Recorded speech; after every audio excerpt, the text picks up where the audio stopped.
lapin. Voilà, bonjour à tous et bienvenue sur le stream. Nous sommes aujourd'hui vendredi, certainement votre journée préférée puisque le week-end arrive. On est aussi le 18 novembre. Et qu'est-ce qui s'est passé il y a 94 ans? Ouais, Represent de Nas. Non, je rigole. Il n'y a que les vrais corps ont la ref. Merci Alix de l'avoir, ça me fait trop plaisir. Non, c'est Mickey Mouse qui est arrivé, qui a diffusé son premier épisode.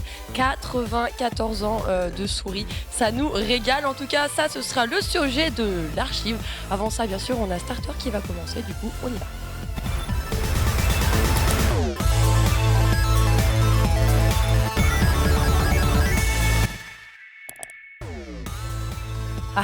Je suis en train de me dire, est-ce qu'il n'y a pas des gens vrais qui se sont dit, on est le 18 novembre, c'est aussi la sortie de Pokémon. Oui, ça y est, il est enfin là, votre petit Poké. D'ailleurs, c'est pour ça que notre Ken Bogard n'est pas avec nous aujourd'hui. Mais vous en faites pas, c'est pas grave, on a aussi un casting de choc avec Alix qui est avec nous aujourd'hui. Comment ça va, Nanik? Ouais, évidemment, plus grand pas fan de Pokémon de France et d'Europe. Plus grand pas fan, évidemment. Ça va, écoute, très bien, tu l'as dit très bien en introduction, on est vendredi, c'est peut-être le jour préféré de la semaine puisque c'est le début du week-end. Donc ça régale un max. Et en plus on a un casting. Est-ce que c'est le jour aussi préféré de la semaine pour les parents? En vrai, ouais, enfin moi. Oula.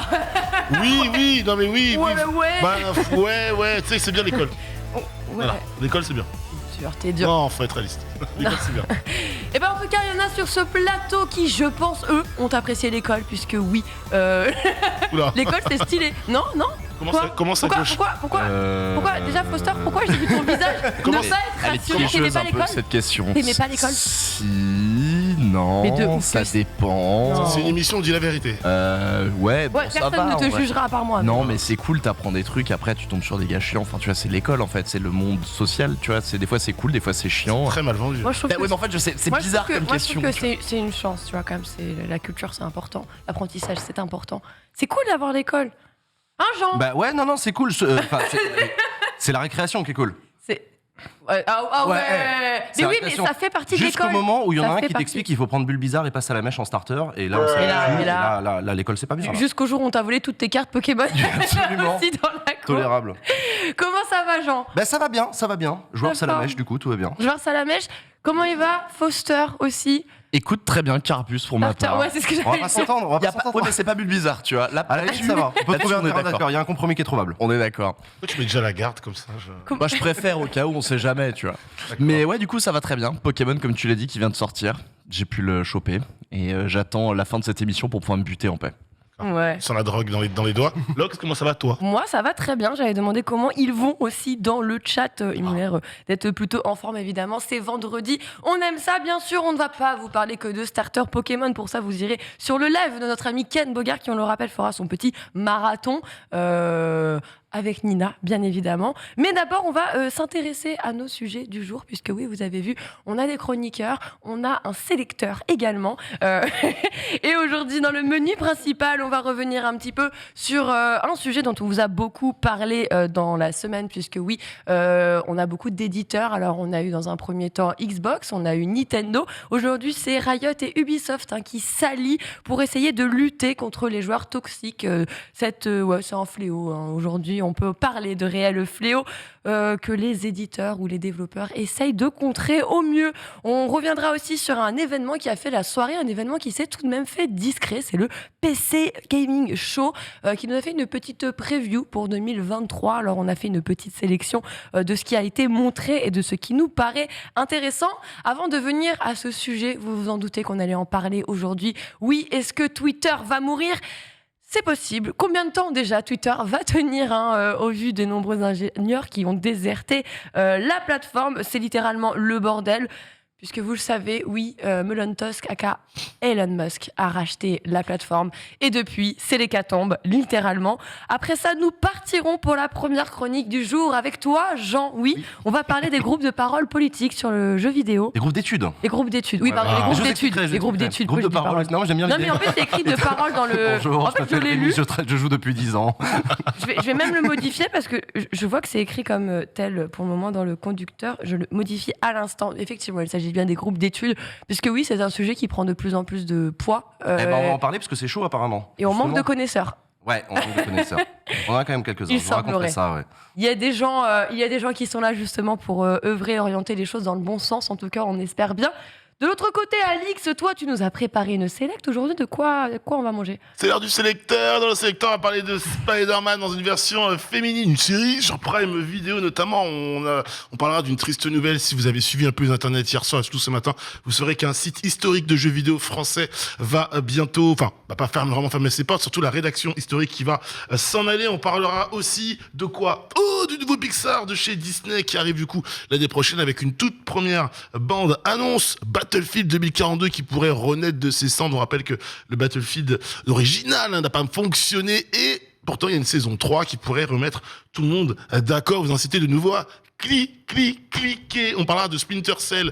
Le jeu aura évidemment 20 ans et surtout, il y a un remake. Et on a des news concernant ce remake. Et en vrai, ça fait full plaisir. Et enfin, on prendra des nouvelles un petit peu des cinémas français. On les déserte pas. Sachez qu'en novembre et en octobre, ça va plutôt bien pour le cinéma et le box-office en France. On va prendre un petit peu le pouls de tout ça. Eh ouais, Et ouais, ça en fait, hein. t'as une sacrée Ça en sélection. fait le box-office, on en parle beaucoup. Après ça, justement, c'est avec Foster qu'on enchaînera. Alors, plus ou moins, parce qu'il s'agit d'un débat. Ouais, là d'un coup d'un seul, la pression est montée quand tu m'as regardé. Bon, Je sais, je voulais on m'a pas je voulais pas te jeter la patate chaude comme ça à ce point. Ouais. Mais voilà, un petit débat. Arrête de je mettre sais la qu'il y aura garde. plein d'arguments dans tous les cas. Tu vas le lancer un petit peu. Et ce voilà, débat. c'est ça, C'est pour ça exactement. que je te. C'est ça. Bon, on m'a dit, prépare l'introduction, on va faire un petit débat bilan en effet des 2 ans sur, Ouais. Ouais. Xbox, PlayStation, voir un peu où on en est en fait. Après, c'est sorti en 2020. 2 ans, Donc vous c'est vous avec rendez l'occasion un compte. peu, en effet, qu'on en discute tous ensemble pour voir où on en est. 2 ans et une bonne nouvelle puisque ça y est, les scalpers semblerait-il ont moins d'attrait désormais pour nos consoles next-gen. On finira bien sûr avec l'archive, on l'évoquait en début d'émission. Voilà, c'est les 94 ans d'ailleurs de Mickey Mouse. On n'a pas regardé ce jour-là puisque vous vous en doutez. Il y a 94 ans, aucun d'entre nous n'était sur. On était très jeunes. Oh, les bâtards. Alors, les j'ai pas entendu. bâtards. Je me Allez, concentre vas-y, juste sur la réponse c'est de quoi, Jean. C'est quoi Voilà. Ne relève pas. Ouais, Tout de relève suite pas. partir Il mange sur le l'autre, menu là. principal, c'est pas grave, on a autre chose à manger. Allez, on part tout de suite d'ailleurs, c'est le menu principal, let's go.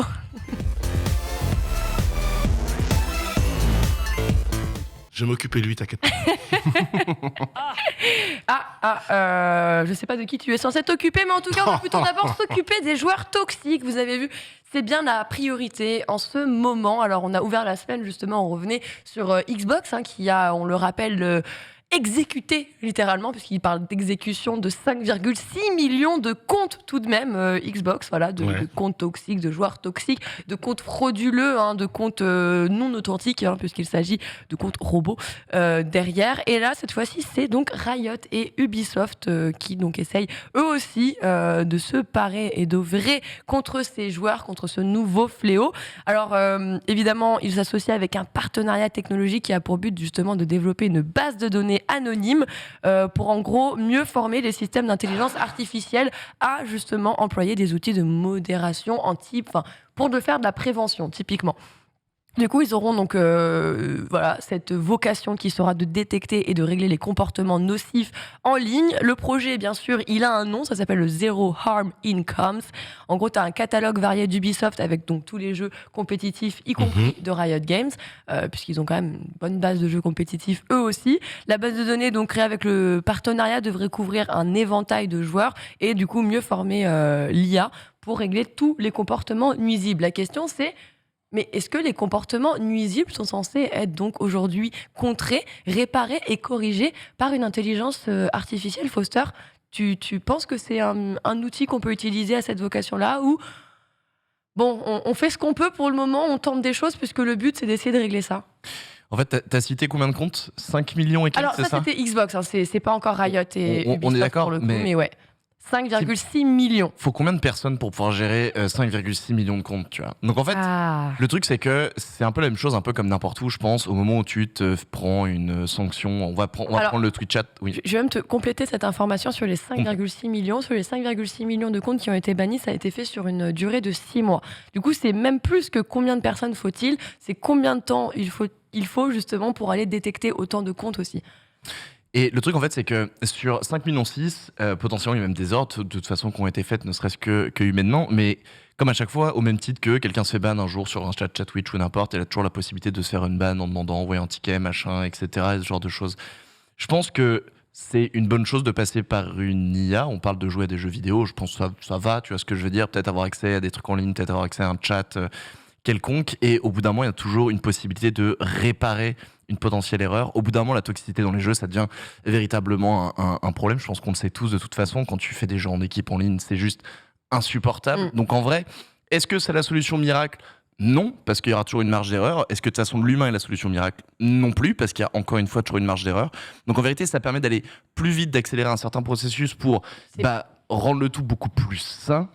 En vrai, let's go. Et voir les éditeurs marcher main dans la main, enfin éditeurs, développeurs, main dans la main pour justement développer une base de données, pour se dire, ce gars-là, cette adresse mail, je la connais, fais gaffe, il a posé problème dans nos jeux. Pétard, on l'a aussi, ok, j'ai reçu 2-3 tickets. En vérité, on va faire gaffe, on va avoir un œil attentif dessus. C'est génial en vrai, c'est génial. C'est clair que le mec qui est toxique, il se fait ban d'un jeu, il passe à un autre jeu, il est de nouveau toxique. Au final, ça en finit plus. Il y a trop de jeux. Référencé, finalement, c'est une forme de casier judiciaire. Jean, l'union fait la force. Je dis qu'en fait, l'union. C'est-à-dire qu'en fait, le mec, c'est qu'il y a toutes ses consoles qui s'éteignent d'un coup. Il a plus de forfait, il est banni de partout. Ding dong. Le mec, il est cancel. Définitivement. Au final, c'est vrai, il a mis le doigt sur un point important. L'union fait la force. Aujourd'hui, on a des éditeurs qui ont tous le même constat, c'est-à-dire un gros nombre de comptes de joueurs. Puis souvent, tu bannes un compte, il refait un compte, etc. Donc en fait, ça tourne en rond. Est-ce qu'il faudrait arriver à une forme finale comme ça de allier humain, intelligence artificielle avec une forme de casier judiciaire ? Je sais pas. En fait, je suis pas trop chaud je suis pas trop chaud de l'idée parce que je vois très bien les risques. Les dérives. Les dérives où ça peut aller, où ça peut devenir un peu lunaire en termes de droit de la consommation et tout. Je sais pas. Moi, je suis plutôt chaud pour qu'on fasse, que les joueurs puissent créer des guildes dont une personne exclue est exclue de toutes les parties de tous les joueurs membres de la guilde. C'est un peu pareil sur Twitch où maintenant on peut le faire. Quelqu'un de ban d'une chaîne et ban automatiquement sur une autre chaîne à partir du moment où les deux chaînes sont liées dans un même groupe. Ça, c'est le genre de truc que moi je trouve plutôt cool parce que ça laisse le contrôle aux joueurs, quoi. Mais l'idée que les éditeurs eux-mêmes maîtrisent le truc, j'en sais rien. En fait, je me rends pas vraiment compte du phénomène. Ça se trouve, effectivement, ils ont des mailing lists entières où on sait que c'est des organisations toxiques. J'ai envie de dire, ils nous manqueront pas et c'est pas très grave. Mais j'ai peur du côté, tu prends une balle perdue. Je sais pas. Ouais, j'en sais rien, à voir. Les petites dérives, justement, tu penses que du coup, Alix, l'IA, c'est vraiment l'outil nécessaire pour aller corriger un petit peu tout ça ? Est-ce que tu penses qu'on a besoin de réformer d'une certaine manière, peut-être allier même politique, intelligence artificielle plus éditeur, pour réussir à faire front et peut-être trouver une première fois une solution ? Plus l'union fait la force, plus on est nombreux, mieux c'est, je pense, au niveau de cela. Après, est-ce que l'intelligence artificielle et l'IA est le meilleur choix ? Dans un gain de temps, parce que tu as cité tout à l'heure le nombre de semaines et de mois qu'il a fallu pour détecter des comptes et les sanctionner, je pense que c'est un gain de temps précieux, tu vas beaucoup plus vite avec une IA. Après, je rebondis exactement sur ce qu'a dit Foster, une IA n'est pas fiable à 100%.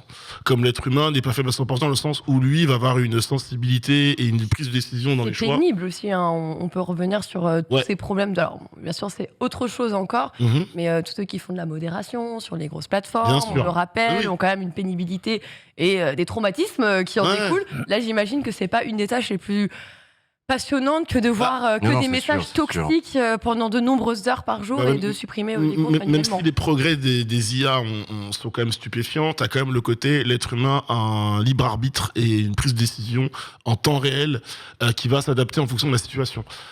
Et elle peut être sensible selon les situations, en fait. L'IA, elle a beau être programmée, je parle vraiment aujourd'hui, pour gérer plein de situations, elle aura peut-être pas la même sensibilité qu'un être humain à l'instant T, qui peut être différente du programme ou de la ligne de code qu'aura l'IA, quoi. Voilà, faut se compléter. Moi, je pense que le bon mix, c'est peut-être une part d'humain, peut-être beaucoup moins infime, on passe de 100%, je sais pas, à 20 ou 30%, et une IA à 70% qui serait vraiment mise en avant et qui réglerait ça. Il n'y a pas de mauvaise solution en soi. Dans tous les cas, il faut faire quelque chose. Mais je suis d'accord avec toi, et on a déjà vu des risques de trucs comme ça, où tu as des modèles de modération qui sont appliqués, qui sont propres à une culture, et qui s'appliquent très mal à une autre. Et typiquement, nous, en Europe, on a un rapport à la nudité qui n'est pas exactement le même que les États-Unis, et on se retrouve avec des règles de modération qui nous sont appliquées, alors que dans nos sociétés à nous, ça va. Le nu fait partie un peu de notre art classique et tout. Les États-Unis, ils ont une pudibonderie qui est un peu différente, et c'est comme ça que Samuel Etienne se retrouve à se faire ban de Twitch parce qu'il a montré un bout de zob dans un article de Libération. Un truc, ça fait partie de la société, c'est ok, c'est validé. Et donc il y a un risque effectivement d'avoir des IA qui commencent à contrôler en appliquant des trucs qui du coup tu peux te prendre une balle perdue en disant ça c'était cancel, je savais pas du tout. En fait dans ma culture ça l'a jamais été. Donc, c'est vrai que pour le coup entreprise américaine, mœurs américains. Ah ouais. Donc là, tout de suite, À la limite, on régionalise, c'est plus ouais. les mêmes, ouais. Faut régionaliser, et c'est pour ça qu'il faut que les joueurs participent à la décision. Et c'est pour ça que D'accord. si les éditeurs travaillent avec les joueurs aux règles de modération, why not? Ouais. J'étais en train de regarder un petit peu les commentaires de chat. Ah oui, effectivement, alors il n'y a pas que la nudité qui visiblement est pénible, carrément parler créole. Bon, il y a un peu de tout, mais effectivement, il va falloir réussir à œuvrer, à même limite ramifier un petit peu, aplanir la chose et pouvoir réussir à commencer à trouver la voie de la sagesse sur Internet et sur les jeux en ligne. Si je peux juste rebondir aussi Bien sûr. sur un truc rapidement par rapport à ce qui a été dit, c'est que le problème qu'on a, c'est qu'aujourd'hui, du coup, c'est déjà beaucoup de joueurs en fait qui justement vont aller mettre les comptes problématiques par rapport justement à ce qui s'est passé dans une partie, etc. Et ce que disait Nanix, qui était justement, Ah oui. chaque joueur a sa propre sensibilité et tout et tout. Je vais prendre un exemple tout con et concret, c'est que des fois, je regarde un pote à moi qui joue à League of Legends, ok, il se met des parties, il stream et tout, je D'accord. regarde ses parties. Et des fois, tu vois, il pète un câble, il fait Ah ouais. putain, mais ce Il joue mec-là à est League of complètement Legends, ça dit. aussi. Et il pète un câble à base de ce mec-là est complètement toxique, c'est super relou, tu vois. Et je regarde le chat et je fais, en vrai, C'est toi le pas toxique. vraiment. tu vois. C'est toi qui rage. Mais c'est toi en fait. T'as raté ta wave, c'est tout. Hein. Non, pour le coup, mon pote est pas forcément non plus toxique, tu vois. Ce que tu veux Mais, mais Une question de perception, ouais. c'est ça, tu vois. Le mec est un peu mal joué, il y a eu Par des de mauvais mauvaise foi. calls, Ouais. une mauvaise synergie. Et Il sur le moment, tilt. t'es dans la partie, tu sais, c'est Ouais. et- C'est le temps. c'est tiltant. Et du coup, qu'est-ce qu'il fait? Il balance un ticket, Inter, machin, etc. Faut que ça dégage, tu vois. Ton pote, Et c'est un tryharder. du coup, ça se voit, ouais. C'est un gros Voilà. tryhard. Ça, les, Balance ça, des les- tickets sur son ça, les jungler. tryharders vont aussi loin, quoi. Tu vois, en mode, Ah, il ouais. s'arrête pas, les Genre, c'est de la faute du mec. C'est le jeu, le jeu m'en veut. Foster, je veux pas te mettre dans la sauce, mais je vois quand même des commentaires qui font mon pote, ouais. On le connaît, ton pote. Ouais, ton pote, ouais, c'est pour un ami, ouais. Je suis Silver, ce On n'est pas a mon tous jungler. un ami sur Riot Qui est un peu toxique. Hein. qui parfois a des coups de sang. Il tilte lui aussi. Je reconnais que dès que je suis dans un jeu compétitif et que ça se passe mal, je craque fort. Mais moi, la première. Tout le monde mais c'est brille, pour hein. ça que je me mute et que je mute Voilà. les gens aussi, d'ailleurs, dans mon équipe et les autres. Il y a que sur Code où j'aime bien parce que t'as juste opening de micro, tu Oui. vois, après le frag. On est tous d'accord qu'on aime tous notre prochain sur le plateau. Et c'est le seul jeu où j'adore, Oui. où quand je me fais insulter, j'ai un smile. Genre là, tu vois. Oui, ça c'est cool. C'est ouf. Ça c'est cool. Le C'est mec ouf. rage On vient, dans on son vient micro. d'insulter ta mère, des générations sur des générations, et t'es là. Vas-y, pleure. Vas-y, pleure. C'est terrible, c'est terrible. Bon allez, on va passer le sujet parce qu'on va finir par nous aussi se faire abattre par des IA. En tout cas, voilà, on est quand même ravis de voir que... Alors bien sûr, tout à l'heure, je disais nouveau fléau. C'est un fléau qui est là depuis le début. Quand je parle de nouveauté, c'est vraiment... Regardez, sur la même semaine, on a Microsoft, on a Nintendo, on a Riot et on a Ubisoft qui s'attardent sur ce problème-là, comme quoi il a vraiment pris beaucoup d'ampleur Ouais. et qu'on est obligé aujourd'hui de prendre de véritables mesures. C'est une tendance pour corriger avec, tout c'est ça. une tendance avec le cyberharcèlement en ce moment. Donc, bon, Ouais. ça rentre dans une tendance. Il était actuelle. temps, quoi. Oui, il Allez, était temps. on va retourner sur quelque chose qui n'était pas en tendance, visiblement, puisque oui, certains ont fait « Ah ouais, il y avait un PC Gaming Show hier ». Vous avez... Oh, j'ai pas suivi. mais ouais, non Quoi mais, Sérieux non, mais J'étais pas au courant non plus. c'est un fait, il était archi discret, hyper soum soum. Ah bah. J'ai vu qu'il y avait un PC Gaming Show, j'ai soum carrément soum. oublié la date, et pour le coup, j'ai toutes les notifications qui découlent tout le temps, je vois tout en limite C'est temps plus, réel. c'est plus soum soum là. Hein. Je l'ai pas vu, quoi. Moi non Genre, Chaud. j'ai fait « Ah ouais ». Il y a eu des dingueries dedans. Bon, écoutez, C'est pour ça qu'on a S'il y avait eu des dingueries, t'inquiète pas que Twitter a pris feu, t'aurais dit Oui, oh vas-y, là on a T'as pas vu, t'as pas vu de petits clips? Moi, le seul truc que j'ai vu hier, c'est un petit clip de Callisto Protocol qui est tombé. J'ai fait ah. Puis en fait, j'ai capté qu'après, effectivement, mais t'as rien vu de particulier, aucune annonce par-dessus. Hein, c'est juste Ah, mais rien, moi, une bande-annonce, quoi. littéralement, j'ai découvert le PC Gaming Show en arrivant sur ce plateau, 15 minutes avant le début de l'émission, en lisant le runner, PC Gaming Show. Il y avait un Ah PC ouais Gaming Show, ouais. Ah ouais. Merde. Grosse Ouais, ambiance. écoutez, petit PC Gaming Show qui Ouais. arrive avant les Game Awards, qui elles arriveront donc le 8 décembre prochain, on le rappelle. Mais oui, on avait le PC Gaming Show preview de 2023. Petite ouverture, Ouais. voilà, avec certains titres, à commencer par Gory Cuddle Carnage, qui pour le moment n'a toujours pas de date de sortie. Alors il s'agit d'un jeu, un skate and slash. Est-ce que vous avez déjà vu ça, vous? À la 3e personne, tu vas incarner un chat tueur. Ouais. Après d'accord. avant les chapins de Noël, on a les chats tueurs. C'est qui la sont- version maléfique quoi. Voilà. C'est Stray, version Stray. cartoon, Attends, plus. c'est un chat en skate Ouais. qui tue des gens. Ouais. Mais le pitch est parfait. C'est génial. Voilà, mais c'est là où tu. Enfin, voilà, le PC Gaming Show, c'est aussi ça, c'est ces petites perles un peu originales qui pourraient être un titre de Devolver, mais qui n'en est pas un. Oui. Mais justement, c'était pas présenté pendant la présentation de Devolver de l'E3 Non. Coff Non. Coff. Non, non, non. Non. Non, ça aurait pu. J'ai une- En fait, sur le. Comment dire, j'allais dire la ligne éditoriale. Non, sur le scénario, le script du jeu, clairement, est un titre qui aurait pu être voilà, édité par Devolver. Pour le coup, ce n'en est pas un, mais voilà, un jeu qui sortira quand même sur pas mal de plateformes, puisqu'il sortira absolument partout. Xbox One, Xbox Series, PlayStation 4, 5, Nintendo Switch, mais aussi PC.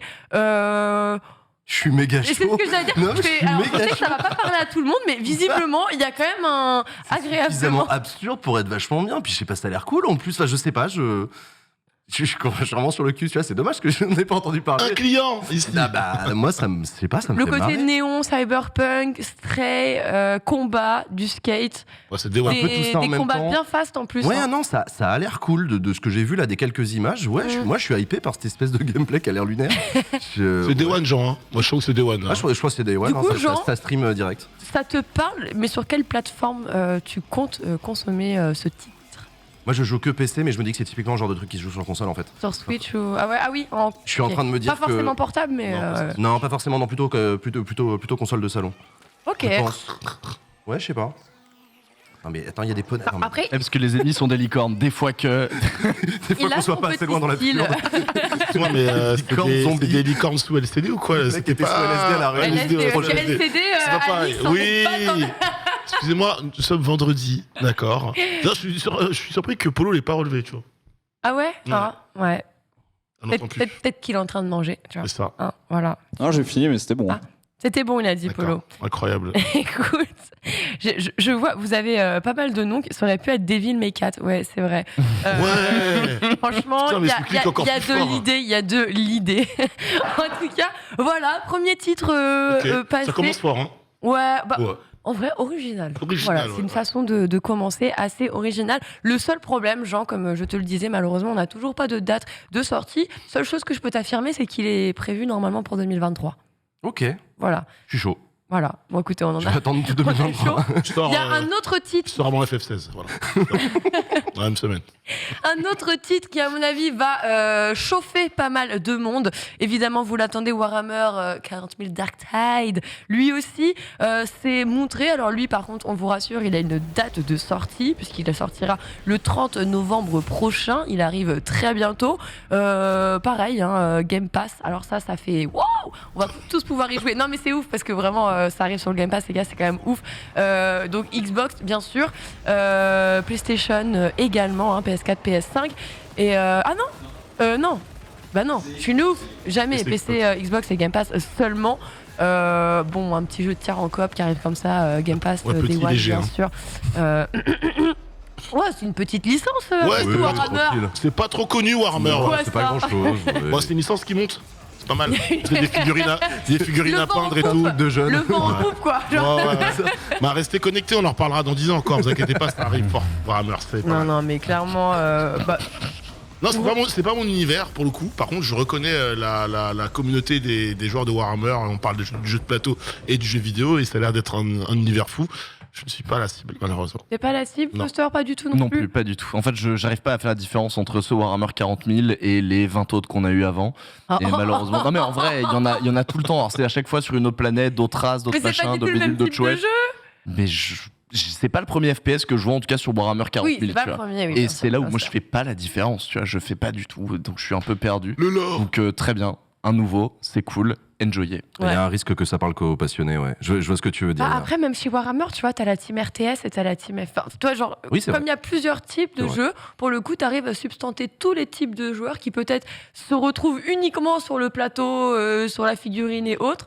Et qui, tu vois, quand ils ont leur jeu, au moins ils disent moi je suis plus un joueur FPS, je suis content pas d'avoir encore le ma jeu de licence cartes. là-dessus. Il y aura du versus bientôt Warhammer, ça te parle. Il y a eu des collabs avec Magic. Il y a eu des collabs avec Magic. Non, je parlais du jeu de cartes à la Hearthstone. Ouais. Ah, il n'y a pas eu. Ah, c'est vrai qu'il n'y a pas encore dans ce genre. Faut Oui. qu'il le fasse, le gacha et tout. Non, il faut qu'il le fasse tout. C'est vrai que. Pas de BR encore, non? Il pourrait se faire Ouais, c'est dur. littéralement plaisir là-dessus. Bon, en tout cas, voilà, ça va ravir certains joueurs, mais pas d'autres. Mais je trouve, je me permets juste en petite parenthèse, c'est le souci de ce trailer en fait. C'est que ce trailer ne nous dit rien. Ah oui, rien. À part genre, c'est un FPS, tu tires partout et étiquette Warhammer. Et en fait, c'est là où c'est super triste justement. C'est que, Ah ouais. elle est où la petite patte en plus? C'est quoi le petit truc? C'est pourquoi ce FPS? Tu vois, pourquoi on veut y jouer? Tu parles de côté coop, j'ai pas vu du tout de coop dans les quelques images qu'on a vues, donc peut-être qu'on en voit Après, dans oui, le trailer bon, au complet. Là, on n'a pas. Je me C'est un répète, mais tu vois, C'est un trailer pour hyper comme a dit Jean, les passionnés. ça, tu vois. Les fans de Warhammer, tu manges bien, c'est t'es content. dommage. Je tu vois, pense. je Hein. trouve. Mais je vois ce que tu veux dire. Quand t'as une licence qui a une marque comme celle-là, envoyez-nous du lore, enfin, envoyez-nous autre chose que. Bah, alors, C'est ça, tu Le- vois, Là, donne envie. ça fait Doom, quoi. Le C'est seul ça. truc qui rassure les joueurs, pour le coup, qui sont plutôt connaisseurs, quand on joue à Vermintide, par exemple, qui. T'as eu peur? Non, Il s'est craqué les doigts. j'ai peur que ce soit dans le Franchement, micro ça aurait en pu fait. être un mème exceptionnel, ton visage, ce qui s'est passé. Je n'avais rien C'est vu. ultra expressif, j'ai adoré. En tout cas, comme c'est la même équipe qui était derrière le jeu, c'est vrai qu'il y a une partie des joueurs qui ont connu la licence, qui ont apprécié le jeu et qui sont déjà rassurés de se dire bon, écoute, c'était entre deux bonnes mains, je pense que ça nous plaira. En tout cas, je suis quasi certaine que ça trouvera sa cible sans aucun souci. On va passer à Project Winter. Ça vous parle de nom ou pas du tout? Pas du tout. Project Winter, Alix. le nom. Ah, Ouais, Alix. le nom me parle. Un Après, petit- à quoi c'est rattaché Un déjà? petit multi. Le nom me parle. Un ouais. petit jeu multijoueur comme ça de 8 personnages qui est un petit peu jeu poker-like, très dans la tromperie, qui est vraiment à cet aspect social qui Ah, en mince. fait est le point d'accroche du jeu, le social et la survie. C'est un Among Us-like, mais survival cette fois-ci. D'accord. Et voilà, tu vas devoir donc rassembler tes ressources, réparer les nombreuses structures présentes sur le terrain, un peu comme un skill ou un... oui, tu es en train de penser à un jeu là. Non, je pense non. à un film. Quand je vois les images sous la neige et tout, la première image, je me suis dit, putain, ils vont faire un remake de The Thing en version jeu asymétrique. Ça pourrait être vachement cool pour ceux qui connaissent évidemment le film sous la neige, etc. et tout. Enfin, ça aurait été cool. Moi j'aime bien quoi jouer. Après, le projet a l'air sympa. Moi, j'aime bien ce type de jeu où faut tromper, duper ses potes et tout. Ça peut être très drôle. Bah, c'est ça, tu peux duper les gens. En fait, t'es là à essayer d'avancer, mais tu peux aussi, voilà, comme tu as pu voir le sabotage, tu peux aller Ouais. les saboter, ce qui fait que tu peux les faire galérer sans qu'ils le sachent, en continuant de faire la superbe amie. Voilà, toujours là pour toi, mon ref. En tout cas, on a une date de sortie tout de même pour le titre qui arrivera donc le 23 mai. Non. Il y a un problème. Il était en early access, Voilà. mais il sort. Il n'y a pas la date de sortie officielle. Il sort pas de son early access. Ah ok, bah non, du coup c'est juste une mise à jour. Ah moi je croyais qu'ils avaient annoncé la vraie date après la sortie. Ok, bon en tout cas toujours présent sur Xbox One Series X, PlayStation 4 et 5 et PC. Un bon jeu à Game Pass ça non? Sûrement. En tout cas, un bon jeu à jouer à plusieurs en mode stream. Que là, ça rappelle, de toute façon, Ouais. ça donne des vibes Among Us de fou. Mais j'aime bien, je pense, cette idée où on découvre un peu Among Us il y a quelques années et maintenant on reprend un peu le concept et on va un peu plus loin dans ce qui est possible de faire. J'étais passé à côté de la sortie du jeu, là, du coup, en early access, mais ça donne méga envie, ça a l'air d'être super drôle. C'est un jeu streamer. Ouais, moi my bad, je sais Je pas. vois déjà les têtes des streamers qui vont. Ouais. On vous voit, les gars, on vous voit. Voilà, on vous voit, ça va arriver très vite. Voilà, ouais. On a, J'ai hâte de voir ça, ouais, ok. ouais c'est vrai, il y a, Un, il y a pas- petit live événementiel, une petite soirée. Voilà. Un petit oui, ouais, c'est ça. Non, non, mais c'est- Voilà, on se sait. ça part en prod, allez, c'est parti. la petite soirée PC incoming. En tout cas, autre titre qui s'est montré là aussi, assez surprenant en tout cas plus ou moins, Ova Magica, je sais pas si vous vous en rappelez. Alors oui, peut-être que tu vois du... Je vois tes notes, j'ai hâte que tu nous vendes le pitch. Pourquoi? Parce qu'il a été Quand nommé comme le Stardew... Non, quand on rencontre machin, Ouais, quand voilà. Stardew rencontre Pokémon quoi. Voilà, c'est ça. Tu peux le dire, hein, Ok, tu sais, ok. genre, il n'y a pas de secret Très bien. business, entreprise. Voilà, Secret c'est entre nous. un petit JRPG à la ferme, tout Pipou. mipou. Voilà, vous allez pouvoir dresser vos petites créatures, d'où le petit aspect Pokémon. Il y avait Mais une merde. aussi prendre... Ouais, c'était Non, mais il y avait littéralement une merde. Et moi, je l'aurais appelé Poupou. C'est genre... littéralement, c'était littéralement un morceau de terreau, mais oui. Mais écoute, c'est un peu de terroir, monsieur. Et c'est Pipou. D'accord. Non, mais je suis d'accord avec Ça vient de la toi. terre. Foster, je te valide. Je te valide à 100%. La première fois que je l'ai vu, j'ai dit la même. J'ai fait, Non, mais la seule Mais- personne qui peut défendre ce jeu, c'est Ken Bogard. Dieu merci, il est pas sur ce plateau. mais Peut-être pas, hein. Ken a raison. Pour une fois, j'aurais été tellement d'accord avec Ken. Mais regarde-moi, ça, en fait, t'es là, t'es dans ta petite ville, t'as ta petite ferme, tu gères ton petit jardin, les créatures, elles sont mignonnes, tu vas au restaurant, tu pêches. C'est quoi? C'est même Dreamlight Valley, là, Disney Dreamlight Valley, plus Pokémon, plus. Non mais c'est ça, ils ont fait un mashup de tellement de jeux. Ouais, c'est ça, il y a trop de jeux dans le jeu en fait. Trop de jeux dans le jeu. Dans la DA, il y a trop de jeux différents, on s'y perd. Et par moment, on dirait l'interface ou la DA d'un jeu mobile.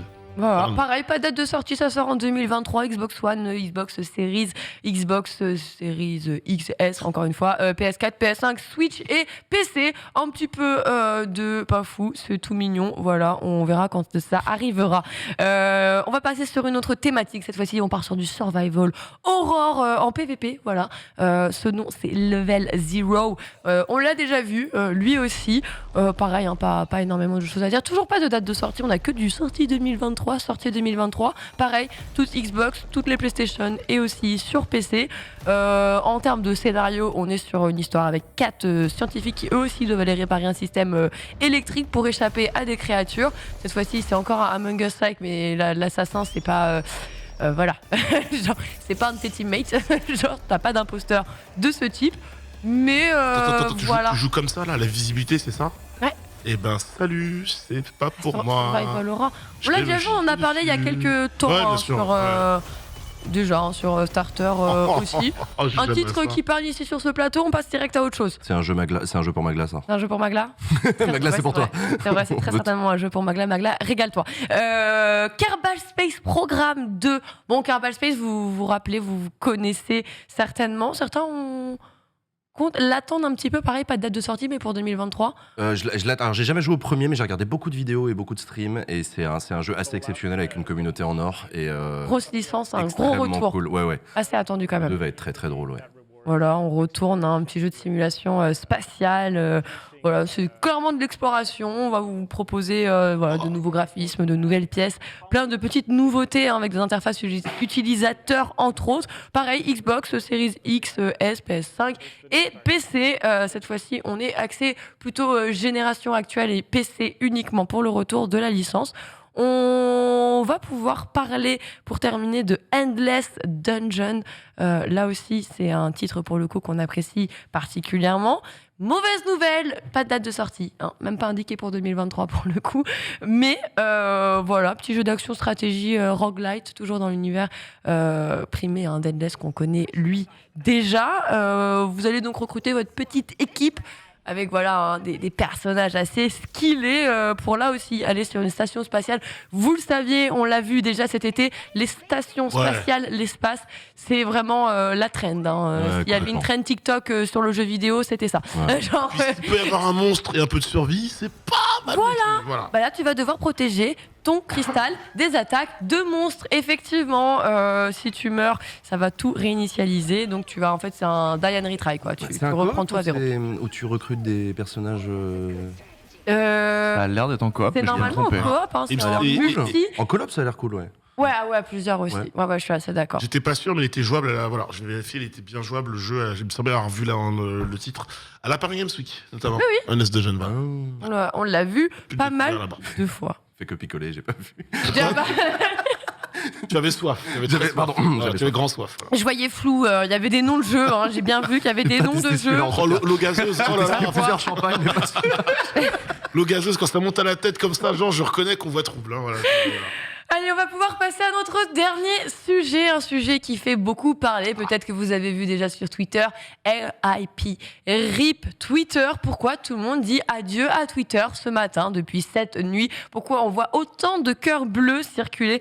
Eh bien, vous l'avez vu, hein, très certainement, vous êtes déjà au courant. Elon Musk a racheté Twitter pour la maudite somme de 44 milliards de dollars, une somme qu'il a estimée comme étant beaucoup trop chère, ma foi. Donc, il a décidé de virer plus de la moitié des effectifs de l'entreprise avant de se rendre rendre compte qu'effectivement, certains posts étaient utiles pour maintenir en place tout le site, toute la plateforme. Après donc ces licenciements de masse avant de proposer des retours à ses salariés, Elon Musk a tout dernièrement proposé un ultimatum, encore une fois, un dernier ultimatum. Son ultimatum revenait à dire, bon écoutez, soit vous travaillez de longues heures à haute intensité, ou vous vous cassez. Voilà, c'est simple, c'est bon. Son objectif, c'est tout simplement d'aller bâtir un Twitter 2.0, un Twitter révolutionnaire qui a pour ambition de réussir dans un monde un peu plus concurrentiel. Alors on le rappelle, il s'est aussi rapproché de Kanye West et de sa plateforme Parler, qui avait cette volonté d'être... Bon, vulgarisons un peu la plateforme dite de l'extrême droite pour leur octroyer plutôt la possibilité de s'exprimer telle leur volonté, ce qui se passe à peu près dans leur tête. Sauf que comme ils disent, seule une performance exceptionnelle vaudra une note suffisante. Bon, on ne sait pas dans quel délire Elon Musk est en train de s'embarquer, mais en tout cas, ce qui est ressorti, c'est qu'on a rarement vu une personne aussi peu maîtriser, aussi peu connaître son achat, malheureusement. On a eu quelques petites sorties, notamment d'ingénieurs qui expliquaient ô combien ils n'avaient aucune idée des infrastructures et du système de codage qui a été employé pour mettre en place ce réseau-là. Et donc, on se retrouve dans une situation de galère, puisque là, comme il a dit aux gens, vous pouvez partir par eux-mêmes et décider ce qu'ils ont décidé. Voilà, surprise, oui, ils sont bel et bien partis, ils ont quitté le navire. Et qu'est-ce qui se passe quand tous les moussaillons quittent leur poste ? Eh bien, le navire part à la dérive avant de couler. C'est ce qui risque d'arriver, c'est un petit peu la crainte actuelle. Combien de temps Twitter va-t-il réussir à tourner, puisque les ingénieurs en software, entre autres, et autres, tout type d'ingénieurs d'ailleurs qui travaillent là-dessus, se sont barrés. Donc on ne sait pas trop comment ça va se tramer. Certains pensaient que même au cours de la nuit, Twitter allait littéralement ne plus tenir. Des fonctionnalités, d'ailleurs on les a vues apparaissent, disparaissent, le Twitter Blue, le fameux Blue. Et comme ça, sachez qu'actuellement, les employés, donc là il n'y a plus personne dans les bureaux de Twitter, ils ont fermé les bureaux. fermés jusqu'à lundi. Tout à fait. On a vu donc d'ailleurs, ils en profitent de la fermeture pour donc diffuser pas mal de messages actuellement sur le bâtiment de Twitter. On est littéralement aussi, on a vu dans la nuit Jason Schreier qui lui-même était en train de dire, bon écoutez, si jamais ça coupe, if or when, c'est-à-dire si jamais ou quand ça va couper, littéralement, vous pouvez me retrouver. Enfin voilà, les gens sont déjà en train de préparer la sortie de route. On a même eu un petit message d'Alexandra Ocasio-Cortez, on le rappelle, qui est une députée qui a énormément fait connaître et qui est très très suivie sur Twitter notamment.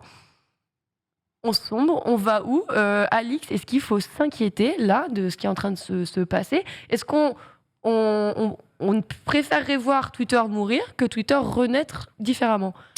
En fait, le truc, c'est que je lisais un peu les avis du chat qui parlaient, qui ont une vision très chat et très sociétale, à savoir la toxicité, les avis négatifs, les critiques, parfois même les propos désobligeants sur Twitter, mais c'est pas que ça. Twitter, moi j'ai connu ce réseau social parce que c'était limite un nouveau média, une nouvelle source d'infos rapide en 140 caractères. C'est ça, avant que les infos te parlent de quelque chose, ce sera tombé sur Twitter. Je veux dire, t'es fan de jeux vidéo, les premières infos elles tombent sur Twitter avant de tomber sur les sites. T'es fan de sport, les premières infos tombent sur Twitter avant de tomber sur les sites également. La télé est même dépassée, tout le monde s'y est mis, la FPO, même tout le monde communique d'abord très de manière courte sur Twitter. La FP qui balance ses communiqués. Exactement, avant de mettre un lien. Sur Twitter avant les médias. C'est ça. Ils donnent l'info et puis derrière le tout suivant, on redonne la même info avec le communiqué. Les dépêches elles tombent comme donc ça. Les dépêches elles tombent. Donc en fait, c'est une source d'information qui aujourd'hui a un fil info qui est important pour beaucoup de monde. Donc moi je me base juste sur le côté informatif. Je trouve ça très triste ce qui se passe autour de Twitter. Après, ce qui se passe là, et ça fait un peu écho à ce que je dirais un petit peu dans ma select aussi, c'est que quand il y a un nouveau propriétaire qui arrive, il y a des décisions qui sont prises, et on le sait, à 95%, les équipes qui étaient là avant vont pas rester pour 1 milliard de raisons, parce qu'ils n'ont pas envie de bosser avec lui, parce que lui, il n'a pas envie de bosser avec eux, parce qu'il va amener des conditions de travail qui vont être juste insoutenables, et il le sait, il va vouloir imposer sa vision, qui n'était pas la vision de gens qui sont peut-être là depuis plus de 10 ans au sein de l'entreprise. Donc d'un point de vue informatif, c'est triste, d'un point de vue humain, c'est très grave ce qui est en train de se passer, et c'est un réseau social important, Twitter, aujourd'hui. Même si c'est pas le réseau social le plus mainstream, parce que TikTok, aujourd'hui, dépasse tout. La preuve, aujourd'hui, on parle encore de Facebook, alors que Facebook, dans l'esprit des gens, est très, très dépassé. Mais c'est juste qu'aujourd'hui, la moyenne d'âge, la fourchette de personnes qui utilisent Facebook n'est plus du tout représentative de celles qui l'utilisent le plus. C'est jamais cool de voir des gens perdre leur boulot. C'est jamais cool de voir un projet de ce type se casser la figure. Maintenant, j'ai envie de dire, vu les premières prises de parole d'Elon Musk, c'est tout ce qui se passe là était totalement prévisible. Et il y a peut-être que lui pour ne pas voir à quel point ça allait être compliqué. Effectivement. Voilà. Justement, Jean, toi de ton côté, pareil, tu utilises énormément Twitter. Oui. Que ce soit pour son travail, pour toi t'informer, mais aussi toi pour informer aussi les gens et repartager là-dessus. Complètement. C'est un outil extrêmement important dans le monde des médias et dans le monde de la politique. Et comme moi je suis au carrefour entre les deux, effectivement, c'est là que se disent beaucoup de choses, c'est là que s'échangent beaucoup d'informations. C'est aussi là qu'il y a beaucoup de toxicité. Je ne suis pas en train de faire un panégyrique formidable de Twitter, mais c'est un réseau social qui a pris sa place. Partout. C'est un réseau social qui a pris sa place. C'est un réseau social sur lequel sont nées des révolutions. Aussi, il faut quand même rappeler qu'il y a eu les printemps arabes. Oui. Voilà, il y a aussi, il se passe des trucs aussi sur ce réseau social. Il se sont passés des choses dans certains pays. La transmission de l'information justement émanant d'ailleurs. Sans parler de MeToo, sans parler d'Occupy Wall Street. Enfin voilà, il y a eu des moments politiques qui se sont passés via cette plateforme-là. Donc c'est pas non plus une plateforme comme les autres. Et moi je trouve ça absolument terrifiant, la sauvagerie avec laquelle ça se passe, l'absence totale de régulation, de contre-mesures possibles contre des décisions absurdes d'un homme. C'est ça qui est rare en plus dans ce qui est en train de se passer, c'est que c'est un mec tout seul qui fait n'importe quoi, alors que c'est pas comme si au sein de l'entreprise il y avait une fronde d'avance, c'est pas comme s'il était venu sauver la boîte. Enfin, c'est un peu bizarre. On a vraiment l'impression d'un achat joujou à 44 milliards de dollars et de je casse mon jouet et avec un côté un peu je fais ce que je veux. C'est devenu mon jouet en fait. C'est devenu mon jouet. Sauf que dans mon jouet, c'est ce que tu disais, il y a des êtres humains en fait. Et moi je suis désolé, les travailleurs de Twitter, les ingénieurs, les gens qui ont aimé, d'ailleurs il y a des messages d'amour depuis plusieurs jours. Les fameux cœurs bleus qu'on voit. Les fameux cœurs bleus de gens qui disent moi j'ai adoré bosser pour cette boîte, on a essayé de créer ce qu'on a pu et tout. Et là, au dernier étage de la tour, il y a un espèce de taré qui est arrivé et j'ai vu mes collègues partir et là on m'explique enfin des espèces d'ultimatum lunaires en disant soit tu sacrifies ta vie de famille, soit tu dégages. C'est une violence, une violence rarissime. Enfin, je vais pas mettre le rachat Microsoft, Activision Blizzard sur le même plan, mais vous allez comprendre de ce que je veux en venir, c'est que Twitter, c'est évidemment pas les mêmes enjeux, c'est pas la même somme, on parle de millions alors que l'autre, on parle de milliards de dollars. C'est juste que vu aujourd'hui l'importance, je parle vraiment, je me mets de côté l'usage public. Je parle vraiment de l'usage professionnel, parce que beaucoup d'entreprises communiquent par Twitter et pas des petites entreprises. Toutes les plus grosses entreprises du monde communiquent par Twitter. Je me dis, un rachat comme ça, laisser une personne venir, même si c'est l'homme le plus riche du monde, ou l'un des hommes les plus riches du monde qui arrive et qui dit voilà, je rachète, je veux changer la vision de Twitter, je trouve ça vraiment, mais absolument incroyable et surprenant. Qu'il n'y ait pas eu plus d'études, qu'il n'y ait pas eu plus de recherches, qu'il n'y ait pas eu une enquête derrière. Là, vraiment, le mec est venu, il a dit, voilà, je veux cette figurine, je la prends, je modifie la couleur et j'en fais ce que j'en veux. Je trouve ça stupéfiant. Peut-être que je fais très réact ou vieux jeu, mais honnêtement, je trouve ça très particulier. Justement, Foster, on t'a pas encore entendu sur cette question. Comment tu envisages les choses? Quelle est ta vision, toi, sur ce qui est en train de se passer actuellement? Est-ce que tu as un peu peur que Twitter, vraiment... disparaissent finalement, ou est-ce que tu es plutôt en train de te dire non, ça va se réguler parce que c'est trop gros, il s'est passé trop de choses sur Twitter et c'est pas parce qu'un individu richissime est en train d'essayer de prendre une tangente que tout va suivre et que les gens ne vont pas tolérer ça à ce point-là? En fait, mis à part le côté humain des personnes qui ont bossé sur Twitter et qui malheureusement aujourd'hui vont devoir trouver un nouvel emploi, moi je vous cache pas que c'est pas un truc qui m'impacte tant que ça en fait, parce que je me dis ça a créé une place à besoin. On s'est rendu compte qu'on avait besoin de Twitter pour énormément de choses qui ont déjà été citées sur ce plateau. Si un jour Twitter ça se casse la gueule, quelque chose d'autre va se construire en parallèle pour de nouveau répondre à ces besoins. Donc ça demandera peut-être très certainement du temps avant de se remettre en place, etc. Il faudra peut-être rééduquer les personnes à aller sur cette nouvelle plateforme, etc.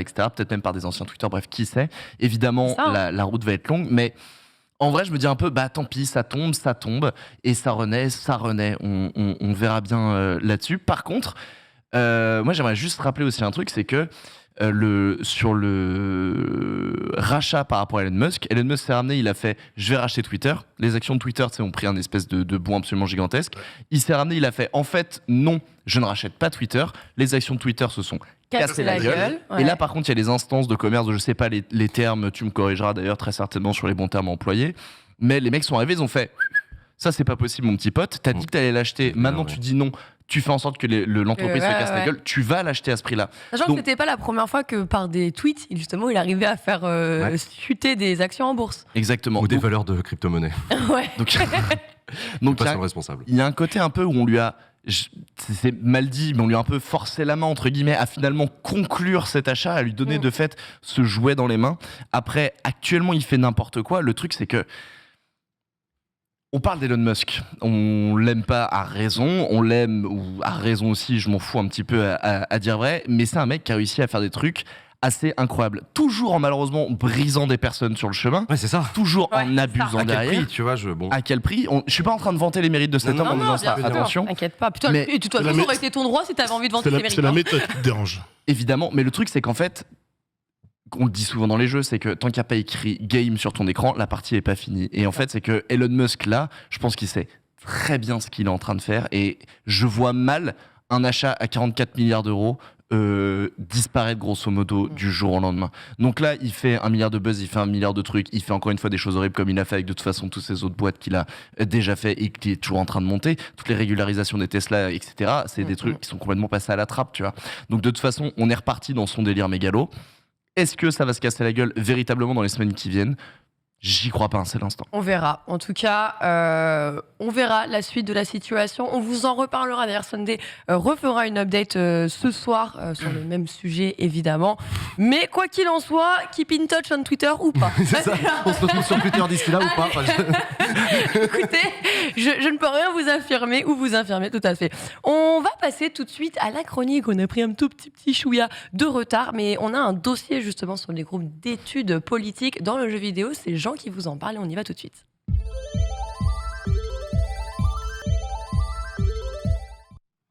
Ouais, je vais vous parler aujourd'hui d'un groupe d'études en particulier à l'Assemblée nationale.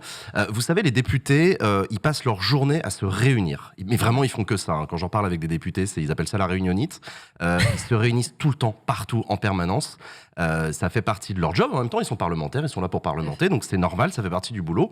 Vous connaissez peut-être à l'Assemblée nationale, il y a le grand hémicycle là qu'on connaît tous, Oui. celui qu'on appelle la séance publique. Celui qui est souvent vide Non. Celui qui est sous vide, notamment parce qu'en fait, ça c'est une toute petite partie du bâtiment. Ailleurs, il y en a d'autres, des hémicycles, il y a des D'accord. salles de réunion, etc.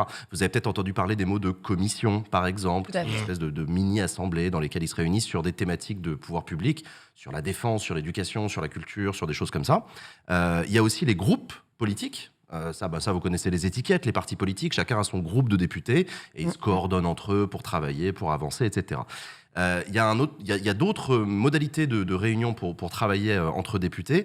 Il y a les groupes d'amitié. Les groupes d'amitié, c'est avec des pays étrangers. Le groupe d'amitié France-Liban, en fait, c'est des parlementaires français et des parlementaires libanais qui ont un groupe d'amitié qui en fait leur permet de se tenir au courant, d'échanger entre chambres parlementaires. Ça permet C'est lié avec l'ambassade généralement ou pas du En fait, tout c'est ça qui est intéressant, c'est que les ambassades, par définition, c'est le pouvoir exécutif. Tout à Donc, fait, là, ouais. en France, c'est beaucoup le président de la République, mais c'est aussi le ministère, le ministre, nos diplomates et tout. Et en fait, cette diplomatie parlementaire, elle peut aider, mine de rien, à faire passer des infos, à organiser des visites. J'allais dire, c'est un À plus. recréer des liens avec. C'est un peu des groupes d'amitié. Donc évidemment, en ce moment, le groupe France-Ukraine travaille beaucoup, et donc il y a eu des délégations françaises qui sont allées rendre visite à leurs collègues ukrainiens. Donc voilà. Donc les groupes d'amitié, ça existe. C'est plutôt utile pour cette démocratie parlementaire. Et le truc dont je voudrais vous parler, c'est les groupes d'études. Les groupes d'études, ce sont pas des commissions. Les groupes d'études, ce sont des instances qui sont ouvertes à tous les députés de tous les groupes, de tous les bancs de l'hémicycle, et qui vont travailler sur un sujet spécifique, un sujet très précis. En fait, ça va servir à créer un espace de discussion pour se tenir au courant des nouveautés sur ce sujet qui est thématisé. Alors, qui n'est pas thématisé comme les commissions où ils vont travailler sur des grands champs d'action de l'État. Là, ça va être des groupes thématiques sur des secteurs d'activité, par exemple. Donc les groupes d'études, c'est à ça que ça sert. Ça permet de faire une veille sur les actualités du secteur en question. Ça permet de garder un lien avec les acteurs du secteur, etc. Les groupes d'études, c'est pas informel, parce que ça reste un truc organisé à l'Assemblée, mais c'est beaucoup plus light qu'une commission. Il n'y a pas de budget particulier pour les groupes d'études. Il n'y a pas de fonctionnaires détachés spécifiquement, même sur le volontariat, quelques fonctionnaires de l'Assemblée. Et tout le monde a entre guillemets, les mêmes statuts, quoi. Ouais, c'est de la bonne volonté entre députés de différents groupes. Ça vous dit qu'on crée ensemble une petite assoce où on se réunit de temps en temps pour se tenir au courant. On n'est pas du même bord, mais on travaille tous sur les sujets liés à. Il y a une thématique qui nous lie et on essaie de se croiser là-dessus. Il y en a une centaine de groupes d'études à l'Assemblée nationale sur plein de sujets. J'ai regardé la liste ce matin. Il y a un groupe d'études sur le cheval, par exemple. Trop bien. Bah ouais, il y a des. Non mais c'est important de fou. Et en fait, le secteur équestre en France, c'est du boulot. C'est un secteur spécifique, particulier. Militarisé. Il y a tellement de choses. Il y a plein de sujets. Donc les mecs se tiennent au courant de l'actualité équestre en France. Il y a un groupe d'études sur les gens du voyage. Il y a un groupe d'études sur la montagne, les sujets spécifiques à la montagne. Il y a un groupe d'études sur la sécurité routière. Il y a un groupe d'études sur les langues régionales. Il y a un groupe d'études sur la protection des animaux. Il y a évidemment un groupe d'études sur la viticulture et le vin, qui, mine de rien, est un secteur assez important, produit du terroir. Il y a 2-3 députés qui défendent leur territoire, c'est leur boulot. Donc voilà, tout ça, c'est des sujets assez importants, et ces groupes d'études, donc il y en a un paquet. Et en 2017-2018, à la dernière mandature, on a eu un petit nouveau groupe d'études qui a été créé, qui était enfin un groupe d'études sur le jeu vidéo. Ok. Et ça faisait plaisir qu'en fait, ce groupe d'études existe, parce qu'il existait déjà des groupes d'études sur le spectacle vivant, pour le théâtre, etc. D'accord. Il existait un autre groupe d'études qui existe toujours sur le cinéma, un groupe d'études sur la presse, un groupe d'études sur le livre, un groupe d'études sur Internet et le numérique, un groupe d'études sur l'intelligence artificielle. Tout ça, ils existaient déjà. En fait, c'est un groupe d'études sur tout. Et en fait, c'est des groupes d'études sur des sujets sur lesquels les députés vont être amenés à bosser dans différents projets de loi, etc. Et donc là, on en a enfin créé un sur le jeu vidéo. Et c'est plutôt une bonne nouvelle, parce qu'il faut quand même rappeler que le ciné, le théâtre, c'est sympa, mais en matière culturelle, le jeu vidéo, c'est numéro 1. En France. C'est le premier secteur. Cumul de la musique plus du cinéma n'atteint toujours pas le jeu vidéo. Exactement. Le jeu vidéo, je vous rappelle, en France quand même, 70% des Français pratiquent le jeu vidéo de manière occasionnelle ou régulière. 5,3 milliards d'euros de chiffre d'affaires en France chaque année. Énorme. Hein. Le secteur du jeu vidéo. 1200 jeux originaux sont créés en France par an. Et je bien dit des jeux originaux sont créés par an en France. Il y a une reconnaissance internationale du savoir-faire français. On le voit sur les Game Awards, le nombre de jeux français dans les catégories, on est ultra présent.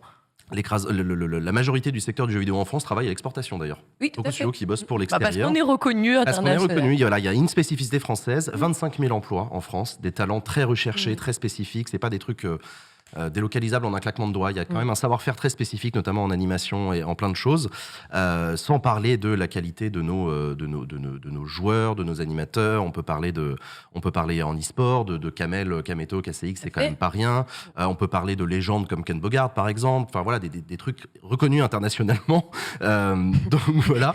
C'est con qu'il soit trucs pas là. Et des personnes. Je voulais qu'il soit là pour qu'il l'entende. On l'embrasse. Ken, au thème, t'es trop une légende. Oh là voilà, tu fais briller le jeu vidéo dans le monde. Cuirassé, tellement. Voilà, et on l'avait déjà dit, on l'avait déjà analysé à l'époque, mais voilà, la Pixel War, vous vous souvenez, le RP, avec ce secteur français là qui représentait quelque chose. Encore une fois, ça voulait pas rien dire. La France est un secteur un peu particulier dans le monde entier du jeu vidéo. La France, c'est un secteur qui pèse et qui pèse lourd. Donc ça avait du sens. Qu'est-ce qu'on peut donner comme exemple autour de ce plateau là de studios de jeux vidéo ou de jeux connus mondialement et qui sont français? Quantic Dream. Ouais. Arkane. Ubisoft, Asobo. Flight Simulator pour Microsoft, pas rien, Plague Arkane Studio avec Deathloop qui a vraiment une grosse portée dernièrement. Là, j'espère que Slowclap, qui est studio parisien aussi, qui a fait Sifu dernièrement, qui est aussi dans pas mal de catégories. En vrai, non, mais on est trop fort, on peut dire les choses. Donc on a quand même pas mal de trucs. Donc bref, tout ça pour dire que le fait que nos députés se disent que ça vaut le coup à un moment de créer un groupe d'études du jeu vidéo, c'était une réflexion qui avait du sens. C'est un sujet sur lequel il faut travailler. Et ce groupe d'études, donc, il a été créé et présidé par un député en particulier qui s'appelle Denis Masseglia. Masseglia, qui est député du Maine-et-Loire. Député qui siège au sein du groupe Renaissance, donc le groupe de la majorité. Joueur d'Overwatch au passage. Joueur d'Overwatch, surtout jungler sur LoL. Et il joue un excellent Warwick que je vous recommande. Très gros joueur de jeux vidéo, Denis. Avant d'être député, il a fait partie des plus grosses guildes françaises sur WoW. Et il a lancé un business de réparation de consoles de jeux vidéo. Donc lui, ça a toujours été un gamer. Il se trouve que dans sa vie, à un moment, il est devenu député. Et il s'est dit, mais putain, je débarque à l'Assemblée, il n'y a pas de groupe d'études de jeux vidéo, what the fuck, je vais en créer un. Qu'est-ce que c'est que ça? C'est ça. Donc voilà, donc le Denis, il a créé ce groupe d'études. Il y avait des gros enjeux au lancement. D'ailleurs, le lancement a été fait au Meltdown. Je trouve ça très Oui, drôle. c'est vrai. Lancement d'un groupe d'études de députés au Meltdown Meltdown. est souvent au cœur de lancement de choses complètement Let's go, tu vois, incroyables. avec le ministre qui était venu et tout. Non, sujet important et tout au Meltdown, donc c'était en 2017. Donc voilà, et puis ouais, non, la feuille de route était importante parce qu'ils ont commencé à dire dès la création, il va falloir qu'on bosse sur le sujet de l'emploi dans le monde du jeu vidéo, la question des conditions de travail, la fameuse culture du crunch, etc. Il va falloir qu'on bosse dessus. La question, malheureusement, de l'addiction, la question du développement de la filière e-sport, la question de la diversité dans le monde du jeu vidéo, la représentation des femmes. Bref, mais mine de rien, groupe d'études Ah non, mais il y a- avec du boulot. Hein. À mon Voilà, et avis, tout oui, ça, il y a un c'est milliard de politique, sujets. c'est dans le bon sens du terme, hein, ça nécessite parfois peut-être une réflexion, un travail transpartisan et tout. Donc voilà, il s'est passé plein de trucs depuis 4 ans, mine de rien, depuis la création du groupe d'études jeux vidéo. Le jeu vidéo est devenu top 1 dans les industries culturelles, c'était pas encore le cas à sa création. Divertissement, ouais, clairement. Donc, C'est hop, au-dessus, l'industrie hein. culturelle top 1. Il y a des compétitions qui ont pris de l'ampleur. On a vu ça en France, le KCX, la TM Cup, etc. On a quand même vu une Et ça va explosion. continuer. Et ça On a des continue. majors qui vont arriver du CS, entre autres. On a vu un président de la République qui, à la différence de François Hollande, a pris la parole pour à régulièrement féliciter des équipes e-sportives, pour recevoir à l'Élysée les joueurs e-sport, etc. Donc, enfin, ça y est, ça commence. Le jeu vidéo commence à être de plus en plus reconnu et vraiment ça pèse, quoi.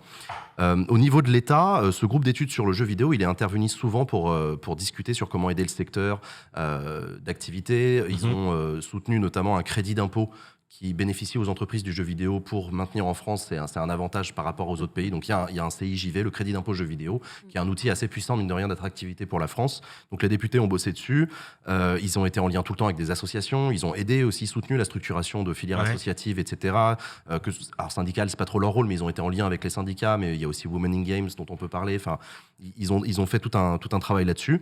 Donc voilà, c'est assez important en fait que les députés fassent un boulot parlementaire et transpartisan pour pas laisser le gouvernement seul faire ses trucs. C'est très bien qu'on ait un président qui fasse des tweets de temps en temps et qui reçoive les joueurs. C'est très bien qu'on ait un ministère du numérique qui de temps en temps s'y intéresse. C'est aussi très bien qu'on ait des députés qui veillent parce que c'est le boulot des députés aussi que de parce contrôler que le sinon, gouvernement. les prises de décision ne correspondront pas du tout aux besoins Et puis du donc, voilà, milieu ils et créent du aussi secteur. un lien. C'est nos représentants, donc ils ont ce rôle-là aussi de faire un lien avec le gouvernement, parfois lui taper sur les doigts, puis simplement de lui mettre la pression, hein, de réclamer que des choses soient faites, d'obtenir des réponses, etc. Donc voilà, cette année, on a appris une terrible nouvelle en pleine Paris Games Week. On a appris que le groupe d'études du jeu vidéo risquait de ne pas être reconduit. Après ces 5 années, après ce bilan que je viens de vous faire, la nouvelle est tombée un peu comme un coup près en pleine PGW, alors même que tous les il y a 3 ministres à la PGW. Le moment, Il y a 3 ministres qui sont venus dire ouais, jeu vidéo génial. Et alors, Le moment attention, opportun les ministres, pour- c'est le gouvernement. hein. Non. Là, je vous parle de l'Assemblée. Je vais vous expliquer tout à l'heure. Là, le gouvernement n'est pas responsable de cette situation, c'est interne à l'Assemblée. Mais ouais, non, quand même. Enfin, donc, en pleine PGW, on attend que le groupe d'études risque de pas être conduit. Qu'est-ce qui s'est passé? En fait, ce qu'il faut bien comprendre, c'est que tous ces groupes d'études dont je vous parle depuis tout à l'heure, tous les 5 ans, à chaque fois qu'il y a des élections, on réélit des députés. Il faut tous les recréer. C'est normal. Nouvelle élection, nouveaux visages, nouveaux élus, nouveaux équilibres politiques. Il faut remettre en marche les groupes d'études, l'intérêt, sa justification, etc. Et il y a un travail en fait de sélection un peu qui est fait parce que depuis, comme vous le savez, depuis les élections de juin dernier, il y a une ambiance assez particulière à l'Assemblée nationale qui est assez électrique pour des raisons d'équilibre politique.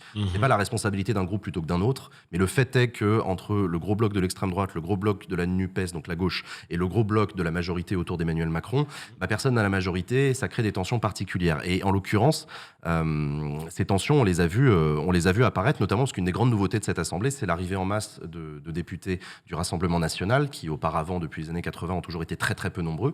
Et là, ils sont tellement nombreux qu'ils ont obtenu des postes au sein de l'Assemblée, en représentation proportionnelle, et c'est normal en démocratie. Ils sont retrouvés notamment à la vice-présidence de l'Assemblée nationale, comme les autres groupes. Et il se trouve que les différents vice-présidents de l'Assemblée nationale se répartissent entre eux un certain nombre de champs de travail en interne. Et c'est un vice-président Rassemblement national qui a hérité de la gestion des groupes d'études. Il s'appelle Sébastien Chenu. Et Sébastien Chenu, il a commencé à bosser là au cours du mois de septembre. C'est lui, Sébastien Chenu, que vous voyez, donc député Rassemblement national. Et c'est lui qui s'est, pour le bureau de l'Assemblée, donc à travailler sur les groupes d'études. Et visiblement, il a voulu faire le tri parmi les groupes d'études de l'Assemblée nationale. Il a voulu en virer certains, notamment parce qu'il y en avait qui avaient perdu de leur intérêt. Il y en avait dans lesquels les députés foutaient pas grand-chose. Ça pouvait arriver. Donc il y avait des groupes où on pouvait se poser la question de dire, bon, celui-là, franchement, est-ce que ça vaut le coup de le garder? Est-ce qu'on peut pas en fusionner deux? Enfin, il y avait des réflexions comme ça. Et malheureusement, dans les rumeurs, il y avait la rumeur comme quoi le groupe d'études jeux vidéo va passer à la trappe.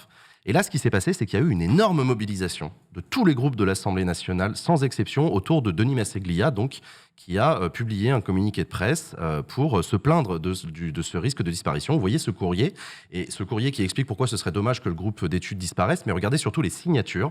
Les signatures de ce courrier, ça a été co-signé par tous les groupes de l'Assemblée nationale, par tous les députés membres de ce groupe, qui ont tous dit, nous, on veut qu'il reste ce groupe parce qu'il a du sens, parce qu'il est cool, il est important. Donc vous voyez, il y a Renaissance, la France Insoumise, les socialistes, les Républicains, le Modem, Horizon, les indépendants, les écolos, les communistes. Il y a peut-être un truc qui peut lier tous ces gens de tous ces partis-là, c'est peut-être le divertissement avec le jeu vidéo, quoi, finalement. En tout cas, l'intérêt d'un travail parlementaire spécifique sur ce sujet, c'est un truc qui les réunit tous. Trop important. En disant, on n'est pas tous d'accord sur tout, mais enfin, sur le fait qu'il faut bosser sur ce sujet, on est tous d'accord. Donc, à l'exception du RN, tout le monde est d'accord. Et donc voilà. Depuis ce courrier, les choses ont un peu bougé en interne. J'ai passé des coups de téléphone ce matin pour m'enseigner, et donc j'ai le plaisir de vous annoncer. A priori, c'est bon. Le groupe d'études jeux vidéo va être maintenu à l'Assemblée nationale. Il va rouler. A priori, ça devrait aller. La pression a fonctionné. Quand des députés de tous les groupes se mobilisent pour dire les gens se sont battus. Les gens se sont battus de manière transpartisane, etc. Donc, le bureau de l'Assemblée, Sébastien Chenu, on dit OK, on va le garder. Celui-là, visiblement, vous voulez bosser dessus, on va le garder. Et donc, une fois validé, on est tranquille 5 ans. Alors, il faut encore attendre. Là, je vous ai spoilé un peu la décision, parce qu'en fait, il faut encore attendre la décision formelle du bureau qui aura lieu début décembre. Voilà. Et donc, on pourra. Le groupe d'études jeux vidéo pourra reprendre ses travaux, et il a du pain sur la planche, le groupe d'études jeux vidéo. Pour les prochaines années, tous les groupes s'en saisissent. Pas tous de la même manière, mais au moins ça a le mérite de créer cet espace, cette instance qui existe. Et ça, c'est cool.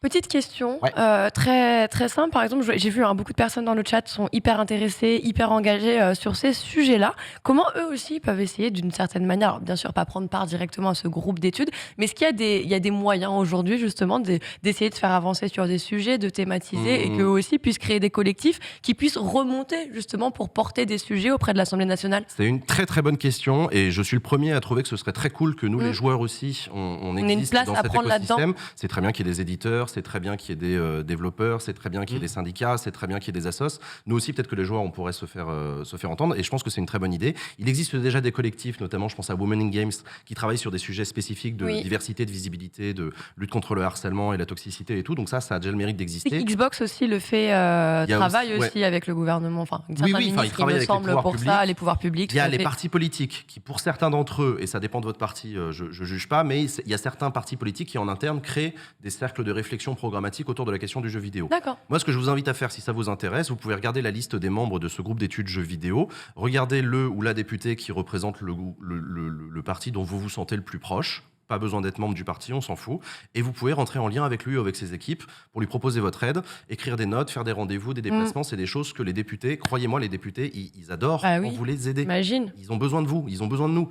Il y a des députés en fait, à la base, c'est leur travail, c'est ça. C'est en fait, ils sont nos représentants. C'est d'écouter les gens et de représenter ce que les gens ont été. Et les députés, quand vous leur envoyez une note par mail en disant bonjour, je vous ai écrit 2 pages pour essayer de vous expliquer pourquoi ce serait bien de faire ça ou de voter ça, etc. Ils adorent ça. Petite note d'attention. Petite note politique, petite note stratégique, machin, discussion avec eux. Voilà, les députés, si vous en rencontrez des sympas, s'il y en a que vous aimez bien, que vous voyez à la télé et tout, n'hésitez jamais à entrer en contact avec eux. Ils sont méga preneurs de votre boulot. Mais ça retire rien à ce que vous avez dit, qui est très intéressant, l'idée de créer une assoce des joueurs et tout. Moi, je suis chaud. Moi aussi, je vais pas te mentir, c'est de plus en plus un petit peu dans mes ce qui va m'arriver. En tout cas, merci beaucoup Jean pour ce sujet extrêmement intéressant qui, j'espère, motivera peut-être d'autres personnes aussi à porter une toute nouvelle vocation, puisqu'il y a énormément de choses à faire dans ce secteur. On va pouvoir passer à la Select, puisque ça y est, il est 13h02 même. On part tout de suite, c'est la Select avec Nanix.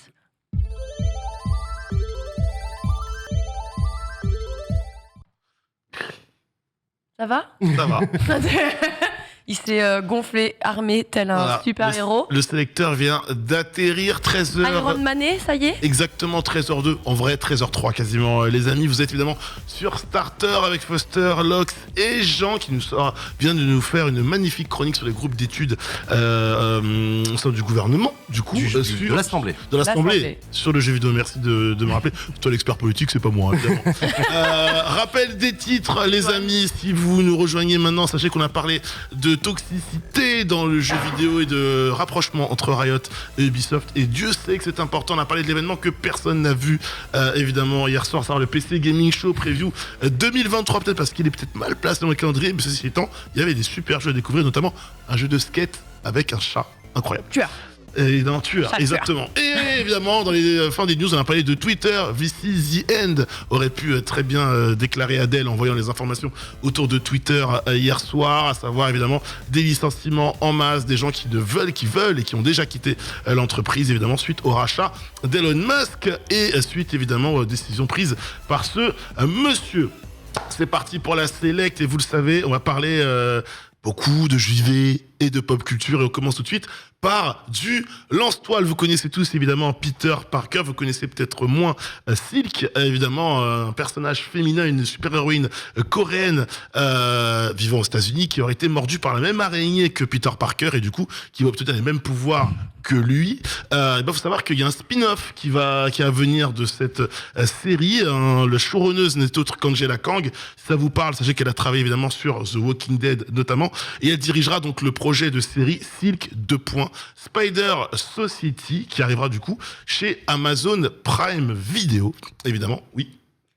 T'avais une remarque peut-être? Non, j'aime beaucoup cette. T'aimes beaucoup l'image est sympa. Faudra voir évidemment le rendu. Il faut savoir que ce n'est pas un projet qui tombe comme ça du ciel. Hein. C'est un projet qui était déjà en cours de développement depuis 2020. On rappelle évidemment que du côté de chez Sony, on veut créer son Sony Spider-Verse, évidemment, hein, comme le MCU, mais là concentré autour de Spider-Man, sans Spider-Man pour le moment, n'est-ce pas? Et que cela va engendrer d'ailleurs toute une série d'autres projets et de films, notamment de séries spin-off qui arriveraient du coup sur Prime Video. C'est ça l'accord. C'est ça l'histoire, c'est qu'il y a un accord pour qu'il y ait d'autres séries spin-off autour de l'univers de Spider-Man qui débarquent du coup chez Amazon. Le personnage, l'héroïne est autre que Cindy Moon. En réalité, vous la connaissez déjà si vous avez vu les derniers films de Spider-Man avec Tom Holland chez Marvel Studios. C'est une petite étudiante asiatique qui est présente notamment lors de l'épreuve du décathlon qu'ils vont faire et que l'on voit dans Homecoming et personnage qu'on voit aussi dans Endgame. Infinity War plutôt, qu'on voit au tout début dans le bus lorsque Peter Parker décide d'aller rejoindre Iron Man pour l'aider. On la voit vraiment brièvement. Donc une origin story autour d'un personnage féminin, c'est toujours assez cool, projet assez ambitieux. Hein. Lorsqu'on arrive sur la plateforme Prime Video, c'est que c'est quand même assez ambitieux. Et derrière, projet peut-être curieux hein, dans une multitude de projets autour de Madame Web, Kraven le chasseur, évidemment. Je rappelle que les projets où Spider-Man n'apparaît pas, logiquement. Et là, on a évidemment la petite feuille de route de tout ce qui nous attend, les amis. Donc, évidemment, de nouveaux films, peut-être une trilogie, a priori. Tom Holland en a signé pour 6 apparitions, une nouvelle trilogie de films et 3 autres films dans lesquels il apparaîtrait, à voir s'ils sont indépendants ou pas. Spider-Man Across the Spider-Verse, évidemment, et Beyond the Spider-Verse qu'on attend pour ce jeu pour juin de cette année et mars de l'année, juin de cette année, 2023 oui. et mars 2024, je vous l'ai dit, Kraven le chasseur, El Muerto autour évidemment d'un catcheur, Venom 3, Madame Web, et après il y a plein de projets évidemment, Black Cat, Silver Sable, Nightwatch et également des projets qui n'ont pas de nom pour l'instant avec forte tendance, notamment pour l'un d'entre eux, d'être un film autour d'un personnage féminin. Bref, si vous êtes fan de Spider-Man et fan de ce qui se fait du côté de chez Sony, vous allez bien manger. Si vous n'êtes pas fan de Spider-Man, eh ben vous mangerez quand même. Voilà, je ne peux pas vous dire autre chose. Tant pis. Du coup, j'ai fait exprès de choisir une news assez neutre et cool pour les fans de comics avant d'attaquer une news beaucoup moins cool et beaucoup moins neutre, puisqu'on va parler de confrères, et j'en connais des gens de ce site notamment. Sachez que hier soir, il y avait un live sur Twitch. Et à l'occasion de ce live sur Twitch, eh bien, les journalistes de Gamecult ont indiqué la fin de l'aventure pour eux. En gros, à la fin du mois de juin dernier, Gamecult a appris que son actionnaire principal, TF1, par l'une de ses filiales spécialisées, Unify, du coup, a tout simplement été racheté et que du coup, ce rachat laisse place aux commandes à Reward Media. Et du coup, lorsqu'il y a ce type de rachat-là, il y a des licenciements, il y a une nouvelle ligne éditoriale qui arrive et qui est proposée. Imposé même j'ai entendu proposer non mais t'as bien fait bien. Une éditoriale qui a imposé des choix évidemment de personnes qui sont également imposés. Bref, une nouvelle équipe, une nouvelle direction, une nouvelle vision pour ce média-là. Et du côté de chez Gamecult, on a tout simplement décidé de stomp. Parce que du coup, à partir du 7 décembre, si je dis pas de bêtises, l'équipe telle qu'on la connaît disparaîtra. Voilà, elle sera remplacée par une nouvelle personne. Ça veut dire au tout 9 journalistes en CDI qui vont partir, dont le rédacteur en chef, et 17 des 19 pigistes de la rédaction qui ont décidé de s'en aller. Je précise évidemment lorsqu'il y a un rachat dans le domaine du journalisme, et d'ailleurs je suis bien placé pour vous en parler parce que je l'ai vécu moi-même, et j'ai fait ce choix de la clause de conscience. de m'en aller. Sûr. C'est la fameuse clause de cession. En gros, la clause de cession, c'est c'est une clause C'est une qu'on active. évolution. Voilà, en fait, C'est c'est une clause qu'on du active. média. C'est une clause qu'on active lorsqu'il y a un rachat et lorsque. C'est un droit de retrait Voilà. pour En gros, tu n'es pas aligné avec la ligne éditoriale. Et c'est le Exactement. moment où, quand il y a un changement éditorial qui ne correspond plus à C'est celui ça. sur lequel tu as signé, tu as un droit de retrait. Merci Lox, tu l'as trop bien synthétisé. En vrai, c'est ce qui se passe 99%. On l'a vécu, mec.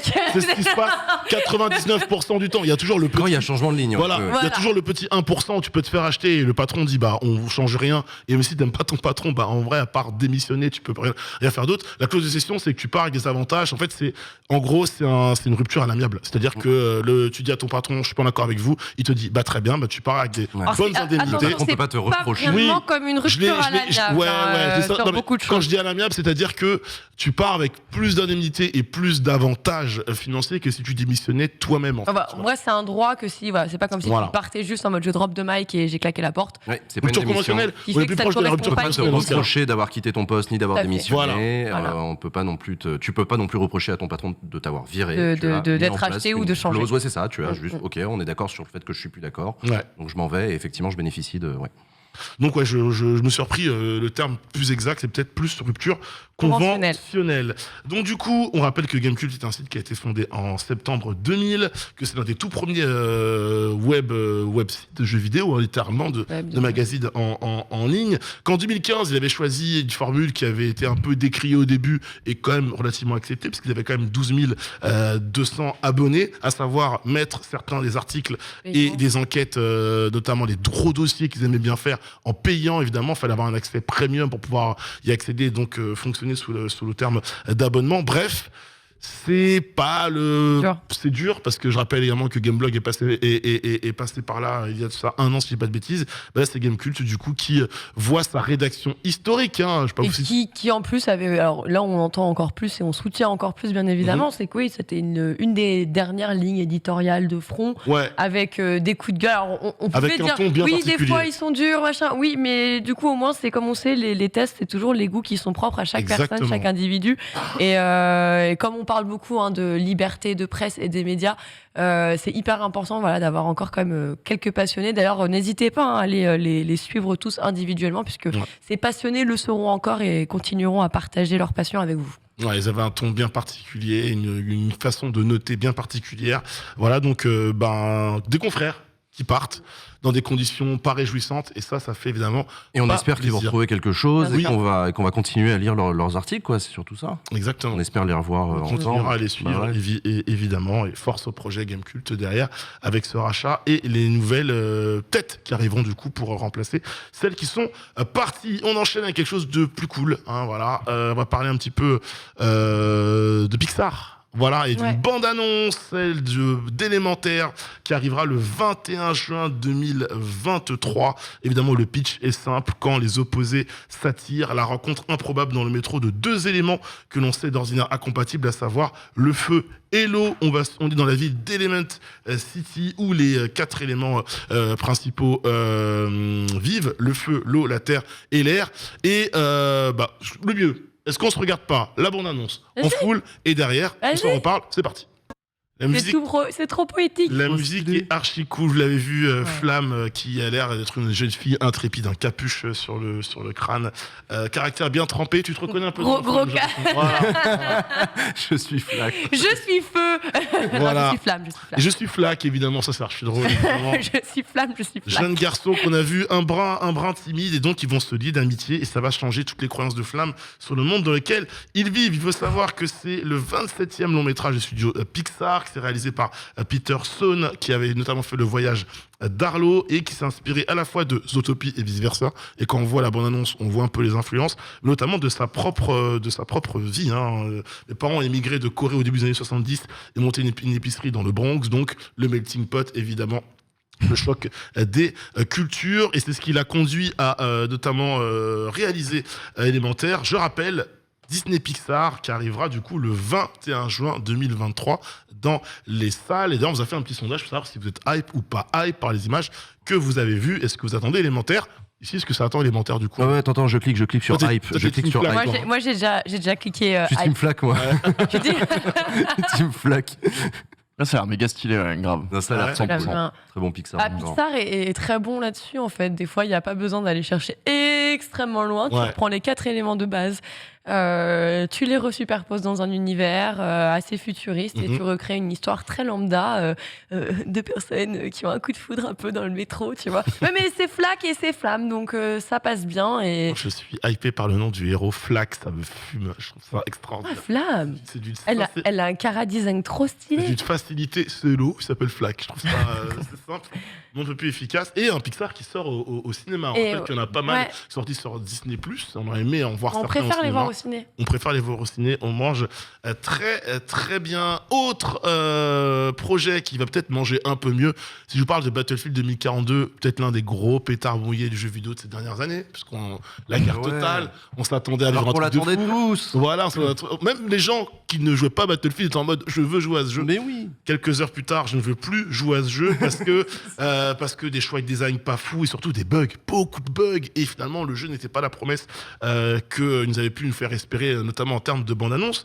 À tel point, pour vous dire à quel point Battlefield 2042 était dans la sauce, sachez que l'audience du premier Battlefield, qui date d'il y a 6 ans désormais, avait écrasé sur PC, notamment en termes d'audience sur PC, celle de Battlefield 2042. Donc les gens préféraient jouer au premier Battlefield Ouais.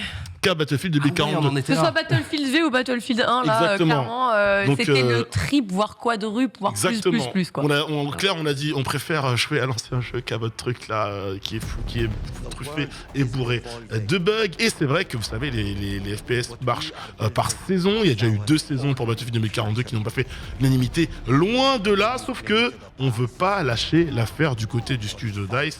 Et donc, il y a une saison 3 qui arrive le 20 novembre, donc semaine prochaine. Et on mise beaucoup Dans 2 jours. sur cette. Merci, dans 2 jours. Après, semaine prochaine, je suis arnaque. Non, pas 22, hein, pas 20. 22 novembre. Ah, j'ai entendu 20. Ah, ok, donc ouais, c'est la semaine, parce que, du coup, Dans 4 jours. 4 jours. Donc, d'accord. Le tempo est intéressant alors que vient de sortir Warzone 2. Ouais. On suppose que beaucoup de joueurs sont encore sur Warzone 2. Je trouve ça un peu tôt. Complètement. Et que beaucoup de joueurs vont arriver sur Warzone 2, du coup. Et que beaucoup de joueurs vont peut-être arrêter de jouer à Warzone 2, mais un peu plus tard. non, mais c'est vrai, tu vois. franchement, c'est quoi, je C'est pour pense ça que je trouve ça un peu tôt. Ils vont arrêter un jeu gratuit pour acheter un jeu qui ne fonctionne Ouais, c'est ça, je trouve ça un peu. Ok. Alors, Allez. ils Vas-y, excuse-moi. DICE, non t'inquiète pas, DICE ils ont des arguments. Donc déjà, il faut savoir que le jeu Battlefield 2042 va rejoindre très bientôt le Xbox Game Pass Ultimate et ainsi que l'EA Access, du coup. Et que ça arrivera en même temps que le lancement de la saison 3. Donc du coup, dès le 22, le jeu est disponible sur le Game Pass et via l'EA Access. Donc ça c'est plutôt cool. Et DICE, pour inciter les gens à partir sur la saison 3 de Battlefield 2042, prévoit des accès temporaires, quelle que soit la plateforme. Ce sera le cas du 1er au 4 décembre sur Xbox, du 1er au 5 décembre sur Steam et du 16 au 23 décembre sur PlayStation. Notamment, et derrière on s'est exprimé en disant que voilà, on avait conscience que les 2 premières saisons n'étaient pas au niveau des attentes. Par contre, on a écouté la communauté et du coup derrière, on va peut-être faire un petit retour en arrière. C'est le cas des héros qui sont jouables évidemment dans Battlefield 2042. On retourne à des classes simples et plus à des personnages, des classes des spécialistes personnalisables. On retrouve assaut, éclaireur, soutien, ingénieur. Ok, Du coup, vas-y. et chaque classe aura son propre équipement. Donc on retourne aux sources. Ah, et c'est un retour aux sources, alors que ça avait beaucoup discuté quand Waouh, j'avais créé Battlefield qui a compris que c'était mieux de faire du Battlefield. Oh, génius. cette J'adore. acidité. Ah, non, mais en fait, je suis une grosse fan de. En fait, moi, c'est Moi ça. aussi, moi aussi, Quand je suis j'aime un fan. jeu, je suis extrêmement vilaine comme ça, mais parce que j'aime le jeu. Sinon, je m'en foutrais. Non, je suis comme toi. On va également Ah, améliorer. je l'aime pas pour le coup. On va également améliorer des maps qui ont été introduites par le passé, à l'image de Renewable ou Orbital. Donc ce sera Manifest et Breakaway qui vont faire l'objet d'une grosse mise à jour lors de la saison 3. Je pense que ça parlera au chat à ceux qui jouent ou jouent encore à Battlefield 2042. On va déplacer les points à capturer, on va changer les lignes de front et les lieux majeurs. Bref, on va un petit peu pimper ces maps. Et derrière, On aura également de nouvelles armes, un tank inédit, un nouveau spécialiste qui s'appelle Zane et qui aura la possibilité, et non pas Zen comme l'émission, Zane et qui aura donc la possibilité de retrouver de la vie directement après un kill et d'utiliser un procédé qui s'appelle le Airbust Launcher pour débusquer les méchants qui sont cachés, planqués derrière une couverture. Voilà. Je vois que j'ai l'impression que ça te... Ah, qu'est-ce qu'il y a, Foster? Non, mais j'ai pas compris, je crois que ça m'a perdu. Je suis tellement à l'ouest de tous les pas écouté, FPS quoi. machin guerre. Si, mais en fait, à un moment, t'as parlé de les héros, on arrête, on retourne à des classes. Ouais. Et t'as parlé d'un mec qui s'appelle Zane. Et du coup, j'ai fait, mais du coup, je comprends pas, on n'était pas censé repartir sur des classes. Pourquoi il me cite un mec? J'ai été perdu, j'avoue. C'est que. Je suis navré, je suis Du coup, désolé. j'étais en train de me Je- dire, mais du coup, c'est quelle classe? C'est genre. J'ai pas la classe. J'ai pas la classe. C'est chelou. Oh là là là là. Et une Ouais. nouvelle map qui arrivera C'est dur. 2022. Ouais, parce également. que par contre, ouais, l'urgence, c'est vraiment la map, parce que vraiment, non, mais c'est Dans les yeux c'était qui catastrophique. C'est la map. Non, mais quelle déception. Enfin, tu vois, on en parlait dans le chat en mode, waouh, les trailers, ils étaient tellement incroyables par rapport à ce à quoi on a été mangé. Enfin, bref, bon, bah, écoute, Bon, on verra, on lui redonne une chance ou pas? T'en penses quoi, toi? Moi, je suis toujours pour laisser. Je souhaite jamais du mal à des jeux et encore moins sur des licences que j'ai kiffé. Mais moi, pour le coup, mon BF de cœur de ouf, c'est Bad Company 2. C'est vraiment ça. c'est mes premières LAN, c'est tout ce que j'ai aimé. Et quand je vois ce que c'est aujourd'hui et quand je vois 1000 joueurs, moins de 1000 joueurs sur le nouveau BF, tu vois, qui se cassent dur, la hein. gueule avec un trailer qui m'a fait me faire croire que j'allais vivre sur Battlefield à nouveau. Mhm. Bah, je souhaite, je serais du genre à leur laisser leur chance à chaque fois. Non, moi, je vais essayer la Alors, Juste- on me dit dans le chat, il sera classe Asso, le Zane. Voilà. Ok, Et ok. Zane, c'est Z-A-I-n. C'est comme ça que je le dis, je pense que ça se prononce. Vu que le ça. compte Twitter de Zane, IM a Zane. retweeté. Oui, sur du c'est vrai, Battlefield- ça, sur c'était Battlefield incroyable 2. parce que Je suis t'as peut-être un des relancé- seuls à streamer. T'as du relancé le C'est jeu, beau. mais J'ai relancé le jeu, il Ouais. y a encore des serveurs qui existent. Et ce Ouais, jeu est mais toujours aussi bien. Voilà. Et parce qu'il- Et ouais, mais c'est terrible, mais c'est un jeu extraordinaire. Et... ça y est, on est devenus les boomers, tu sais, les gens comme dans le rap, on me disait ouais, le rap c'était mieux avant. Bah là, ça y est, tu vois. Genre là, on Le fait rap, la c'était même mieux avec avant. les anciennes licences BF. Bah, regarde le pas le concert de Foster. Rof, hein. Non. Alors, tout le rap n'était pas mieux avant. Voilà, allez. Allez. Bon, les amis, un jeu qui aurait pu avoir mon âge, évidemment, pas du tout. Premier opus sorti en 2002 et Dieu sait que ce jeu, le remake de ce jeu, je l'attends parce que je milite depuis je ne sais combien d'années pour le revoir. C'est Splinter Cell avec Sam Fisher, évidemment Sam Fisher, le héros de cette série de jeux inspirés de l'univers également toujours de Tom Clancy. En décembre 2021, je vous rappelle qu'Ubisoft annonçait le grand retour de Splinter Cell et de son agent légendaire dans un remake officiel du premier épisode. À savoir celui qu'on a eu du coup en 2002 et depuis on n'a pas trop de nouvelles, on n'a pas de trailer. Oh, Forcément. Attends, bah, j'y viens, mais on n'a Ah. pas, je veux dire qu'on n'a pas trop de nouvelles, on n'a pas de trailer, on a... Ah bah ils nous ont dit il y a même pas un mois où est-ce qu'ils en étaient. Oui, mais on n'a pas eu de trailer. Non, ça non. Moi je veux des images de gameplay. Moi, non. Parce que c'est bien beau de me dire où ils en sont, mais je veux des confirmations visuelles. Non, mais t'as raison, Malox. Bah, sachez que Ubisoft a partagé une vidéo en hommage, justement pour célébrer les 20 ans de Splinter Cell. Et au passage, dans cette vidéo qui dure 20 minutes, 20 ans, 20 minutes, on a donc les développeurs chargés du remake qui ont fait un peu la promo de leur travail actuel à travers des concept art qui finalement ne montrent pas grand-chose. C'est de l'illustration, ça montre de l'ambiance, des maps, une idée générale de ce que pourrait être ce remake. C'est plutôt beau, c'est normal les amis, c'est du concept art. Mais surtout ce qui en ressort, beaucoup d'ombre, on est beaucoup dans le noir, on rappelle que c'est un jeu full infiltration, vous pouvez tuer évidemment quand on vous en donne l'autorisation dans Splinter Cell et ça c'est stylé, parfois on n'a pas le permis de tuer et ça c'est chiant, mais ça apporte un petit peu de variété au gameplay, surtout ça a l'air d'être assez sombre et donc du coup fidèle à ce qu'était Splinter Cell à ses débuts. Et d'ailleurs, petite surprise, petit cadeau, si vous allez sur l'Ubisoft Store, sachez que le premier Splinter Cell est gratuit dans son édition standard sur PC et qu'il ne reste encore que quelques jours pour en profiter jusqu'au 30 novembre à 16h. Si vous voulez cliquer, streamer peut-être du Splinter Cell, c'est le moment. Voilà. Il n'y a pas que les jeux asymétriques. Non, Voilà, les jeux, tu sais, les Survivors dans les Among Us, quoi. Il n'y a pas que ça. C'est vrai. Le streamer On a aime tous fait l'infiltration. Splinter Cell là ici Il y a très longtemps. Ouais. Aucun. Moi, c'est mon premier jeu d'infiltration. Je passe à côté. Avant, C'est vrai Je passe à Ouais. côté de. Ça fait partie Bah, des licences qui faisaient envie, mais qui malheureusement, je passe à côté avec grand regret. Donc c'est plutôt une bonne nouvelle de voir un remake débarquer 20 ans après en vrai. Ouais, je suis d'accord. Bah tiens, on va peut-être voir. Bah surtout en fait, voilà. le fait de faire le tri sur le gameplay, tu vois, de ce qui mériterait d'être remodernisé et ce qui mérite de ne pas être touché parce que c'est ce qui a rendu Splinter Cell. Et vraiment, moi j'ai hâte de voir le retour. Mais ouais, moi je suis arrivée après à MJ2 et tout, donc Moi, Splinter Cell, je me rappelle un moment dans le jeu où t'as pas le permis de tuer.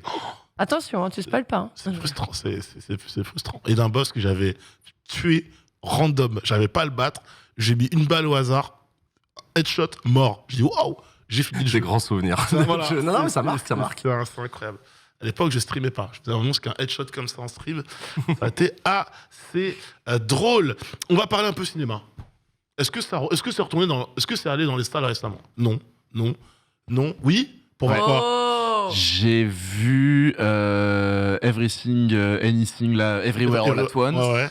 Le Visiteur du Futur, Ok. Ah ouais. et j'ai vu... Alors par contre c'était nul à chier. Ah, Oh putain. dis-le. On se passe Un truc sur... Tiens, je me rappelle même pas du titre. Un truc sur une espèce de vieille critique un peu trop grossière sur des riches, ça se passe sur une croisière. Ouais, C'est la Palme d'Or, ouais, c'est sans filtre. La Palme d'Or, c'est sans Sans filtre. filtre. Sans filtre, d'accord. Ah, C'était vraiment pas ouf Parce sur que 20. Par contre, les deux autres films étaient méga bien, mais celui-là, non, pas ouf. Eh bien, sachez que Ok. le cinéma français remercie Foster, moi-même, certainement Paul, mais pas Jean et Lox, puisque le box-office français avait un peu de mal en ce début. Ouais, Jean, tu peux. Non, mais on s'en fout. non, j'ai même pas vu Top Gun. Alors que moi, j'ai C'est le l'impression. film de l'année. Ah non, mais je suis complètement d'accord avec toi, je l'ai même De pas l'année, vu. monsieur. Alors que je suis le mec qui l'attend depuis. Enfin, non, mais vraiment, je me déçois. Je précise film de Je me l'année parce déçois. que c'est Non, mais vraiment un c'est- feel-good movie. hein. On travaille, on Mais n'a oui. pas le temps. On n'a pas le temps. Non, mais On oui, n'a non, j'ai pas le temps, j'ai pas Jean, le on n'a réflexe. pas On le s'est tapé temps. 2 ans de Covid. On le verra à la maison plus Mais tard. c'est nul de Non, voir la c'est maison. moins bien à la maison. Mais oui, c'est moins bien. Ah Bon, oui, bref. c'est moins Non, mais tu bien. vois, je me déçois, mais c'est intéressant. Ouais, bah tu ne déçois pas que Ouais, toi-même. Je mettrai mon vidéoprojecteur pour regarder Top Gun à la maison plus tard. Très bien. Tu m'invites. C'est horrible. Vous êtes des monstres. Bah, sachez que le cinéma français vous voit et vous juge. Non, ce qui vous juge surtout, c'est le box-office français qui avait du mal depuis le début de l'année, Ouais, qui c'est a vrai, fait ça. des scores assez faibles. Et pourtant, c'est pas faux d'avoir essayé d'inciter les gens à retourner au cinéma. On rappelle, comme d'habitude, il y a la fête du cinéma avec des tarifs réduits. Ça n'a pas forcément très bien marché. On l'a tenté au printemps, on l'a tenté également à la fin de l'été. Et au mois de septembre, on est arrivé à un score historiquement très bas, hein, donc avec 7 millions, 7,38 millions, c'est mieux comme ça, d'entrées enregistrées seulement en 4 semaines pour le mois de septembre. On n'avait pas vu ça dans le box-office en France depuis 1980, pour vous dire à quel point c'était la sauce. Heureusement, en octobre, c'est Ouais, mais en reparti. même temps, t'as vu le prix des places? Ah, attends, j'y viens parce que c'est pas forcément le prix des places le problème. C'est un problème. Pas que. Pas que. Mais c'est pas le problème. J'en connais un autre si tu veux. Voilà. Il y a les plateformes de streaming, il y a plein de choses et évidemment, il y a plein de choses. Mais il faut savoir que depuis le mois d'octobre, ça va beaucoup mieux, hein, parce qu'en plus, il y a du blockbuster à gogo. On a eu Black Adam. Je précise, on n'est pas là dans la SEC pour juger de la qualité des films. Je vous donne le nom des films. Dans le chat, vous taperez dessus si vous voulez. Il y a eu Black Adam, donc Wakanda Forever, donc Black Panther 2 qui arrive là, et qui a permis sur notamment la toute dernière semaine de dépasser les 4 millions d'entrées en France. Il faut savoir que quand on compare, généralement on compare pour le box-office les semaines avec une semaine. Je vais arriver. On compare les semaines par rapport aux années, donc on va comparer cette semaine-là avec la même Avec semaine. les autres.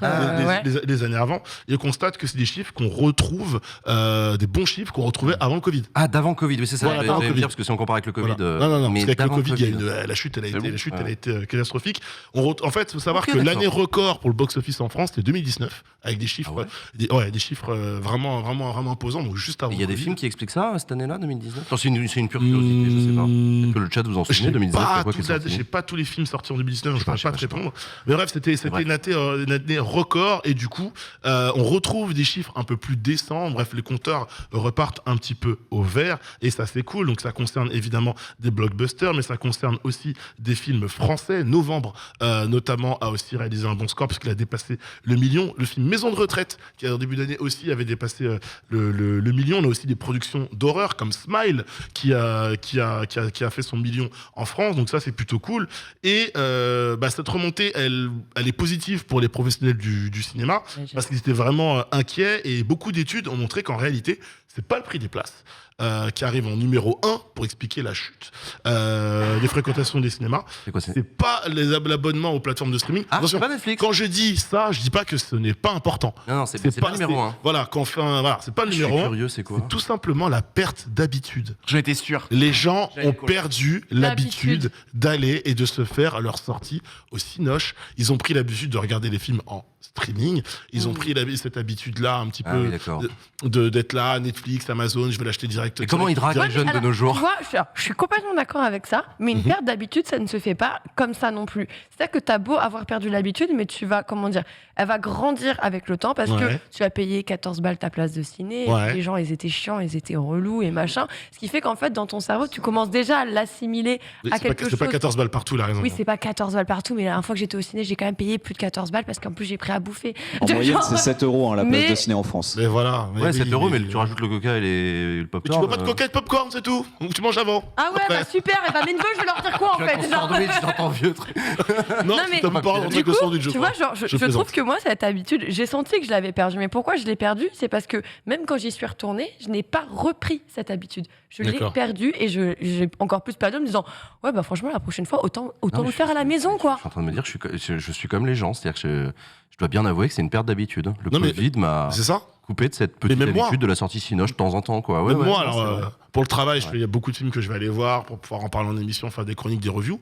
Mais honnêtement, je vois là, depuis plusieurs mois, hormis les gros blockbusters, etc., il y a plein de films, je suis en mode, je verrais bien les voir. Ah et ouais. pour plein de raisons, je n'y vais pas. Il n'y a plus ma sortie du mercredi soir, il n'y a plus ma sortie du vendredi soir, il n'y a plus ma sortie du dimanche après-midi où j'allais faire ma petite séance tranquillou, pépouse dans mon cinéma pas très loin de chez moi. J'ai perdu cette habitude-là à cause du Covid. Parce qu'avant le Covid, je devais voir au moins, en moyenne, 3 films par semaine. Ouais, c'est vrai qu'avant, avant, tout le monde y allait. Et toi, je vous rappelle, tu y allais. Ouais, j'allais tout le temps. 3. Franchement, Ouais, c'est beaucoup. minimum, j'allais voir 3 films par semaine, littéralement. Quoi. Mais tu vois, Pas que du blockbuster, forcément, parce que t'as pas non plus 3 blockbusters que ça par semaine. Bah, tu vois, je préfère aller voir un petit film au cinéma, tu vois, genre des types de films que tu vois dans les cinémas studios, ce genre de choses, que parfois aller voir le gros film. Le blockbuster, tu regardes chez le gros toi? blockbuster avec Mais la non salle blindée, Ah non, quand il vient de sortir et qu'il y a tout le monde Ah en bah train non. de crier. Enfin, non, je suis mais. d'accord, je suis d'accord. Ok, mais Ça dépend des salles où vous allez. Hein. Il y a des salles où les gens écrivent pas, parce qu'ils savent se tenir. Il y en a de moins en moins, c'est vrai, mais Ouais, c'est un autre débat. ça. En fait, je trouve ça qu'il y a dans ce que disait Locke, c'est vachement intéressant. Je trouve qu'il y a un côté justement de cette perte d'habitude, un peu un côté un peu on fantasme beaucoup toutes les problématiques du cinéma comme étant pièce commune, mais c'est vrai que Mhm. par exemple, moi j'ai complètement raté du coup tout ce qui était cinéma. Je suis allé une fois pour voir du coup Everything machin et tout et tout, et à cet instant T, je me suis dit mais en fait pourquoi j'ai pas fait ça plus tôt, pourquoi j'ai pas repris. En fait, c'est genre fantastique comme plaisir, et j'avais complètement oublié. Et justement, j'avais ce côté un peu c'est méga cher, il y a des mecs qui vont gueuler, ça va être relou. Et en vérité, bah non en fait. Et la place est certes chère, mais quand tu compares ça à un resto ou autre, c'est un plaisir non, évidemment. c'est pas, oui, voilà. Bon, Et après, puis, c'est un comparatif, tu Ouais, sais mais que chacun j'ai envie de a son rebondir truc sur le là-dessus. comparatif, parce que sur le côté plaisir, parce que le cinéma, il y a des films pour l'expérience ciné. Par exemple, Ça. par exemple, là, on a eu la chance cette année d'avoir des avant-premières de séries au cinéma, type The Boys, par exemple. Mm. Enfin, quand tu vois un épisode de The Boys sur un grand écran, ça pète 10 fois plus que Ah chez ouais toi. Top Gun, deux Ah, bien sûr. exemples de films récents qui vraiment sont à vivre au cinéma. Top Gun, oui. Plus que chez toi. 1917, Non, mais, tu vois, genre- 1917, ne serait-ce que pour le son et l'image. Dune. C'est un film. Dune. Ah, Dune, c'est un Dune. film Dune, contemplatif, interdit de le Contemplatif, regarder, machin, ouais, ouais. ok. Je connais pas 1900, vos mais salons arrête à tout, tous oui, et oui. chacun, mais. Voilà, 1917, c'est Cinoche. Top Gun Maverick, sans parler du 4DX ou quoi, c'est Cinoche. Avatar, si tu veux prendre ta Avatar, claque, ouais, c'est Avatar. Cinoche, par exemple, tu vois. Ah ouais, Donc, complètement. Oui, Interstellar et tout. Et les oui, mecs se d'accord. font chier aujourd'hui à essayer de proposer quelque chose en termes de son, en termes d'image, suffisamment mouse, parce qu'ils savent très bien que c'est compliqué mais désormais de faire venir les gens à le cinéma, pour que ça mérite. Donc ça a son prix, c'est vrai. Si on peut discuter, 7 € en moyenne, 12 € en moyenne, selon les cinémas où vous allez. Il y a Voilà. Polo qui d'ailleurs dans le chat Oui. vous propose l'évolution. Non, parce que ça râle dans le chat des sur les prix, tout ça. Après, bien sûr, les prix varient en fonction. C'est sûr, si tu vas voir un cinéma à Beaugrenelle en 4DX, tu vas pas le payer 6 €, ça c'est clair. Non, c'est certain. Mais voilà, sur tarif en tout cas lambda, voici l'évolution en tant que telle. Bon, en tout cas, ils sont plutôt contents, ça finit bien, quoi. Oui, Ça ça va. finit bien, ça remonte. En plus, il y a encore Avatar qui arrive au mois de Oui, il y a décembre, plein de donc sorties moyen, qui vont arriver. moyen de bien faire encore des entrées, donc c'est plutôt cool. Ça va mieux, les cinémas sont de nouveau un peu plus fréquentés. Voilà. C'est cool. N'hésitez Ah, c'est pas, cool pour eux. si vous avez du Merci temps Foster. et de l'argent, bien sûr. vois Merci. pourquoi. Vous deux, on vous voit. Mais regardez-nous, coucou même. On sera tranquille. Aucun problème, et je m'assume. Écoute de rien, Maloc, j'espère que cette petite sélecteur faite par. Je sais plus, n'importe quoi. Sélection. Petite sélection faite par le sélecteur vous a plu. Avec grand plaisir, merci en tout cas. On va pouvoir passer au débat, puisque oui, ça y est, on est sur une date qui fait que ça y est, ça fait vraiment 2 ans que toutes les consoles next-gen, dites next-gen, mais c'est plus vraiment de la next-gen après 2 ans. Est-ce qu'on a encore le droit d'appeler ça comme ça? En tout cas, on s'est dit qu'aujourd'hui, c'était l'occasion de se faire un petit débat sur 2 ans après. Que vaut vraiment la next-gen? Est-ce que c'est la pire des gènes qu'on ait jamais eu finalement? Telle est la question. On y répond tout de suite et c'est notre ami Foster qui va lancer ça.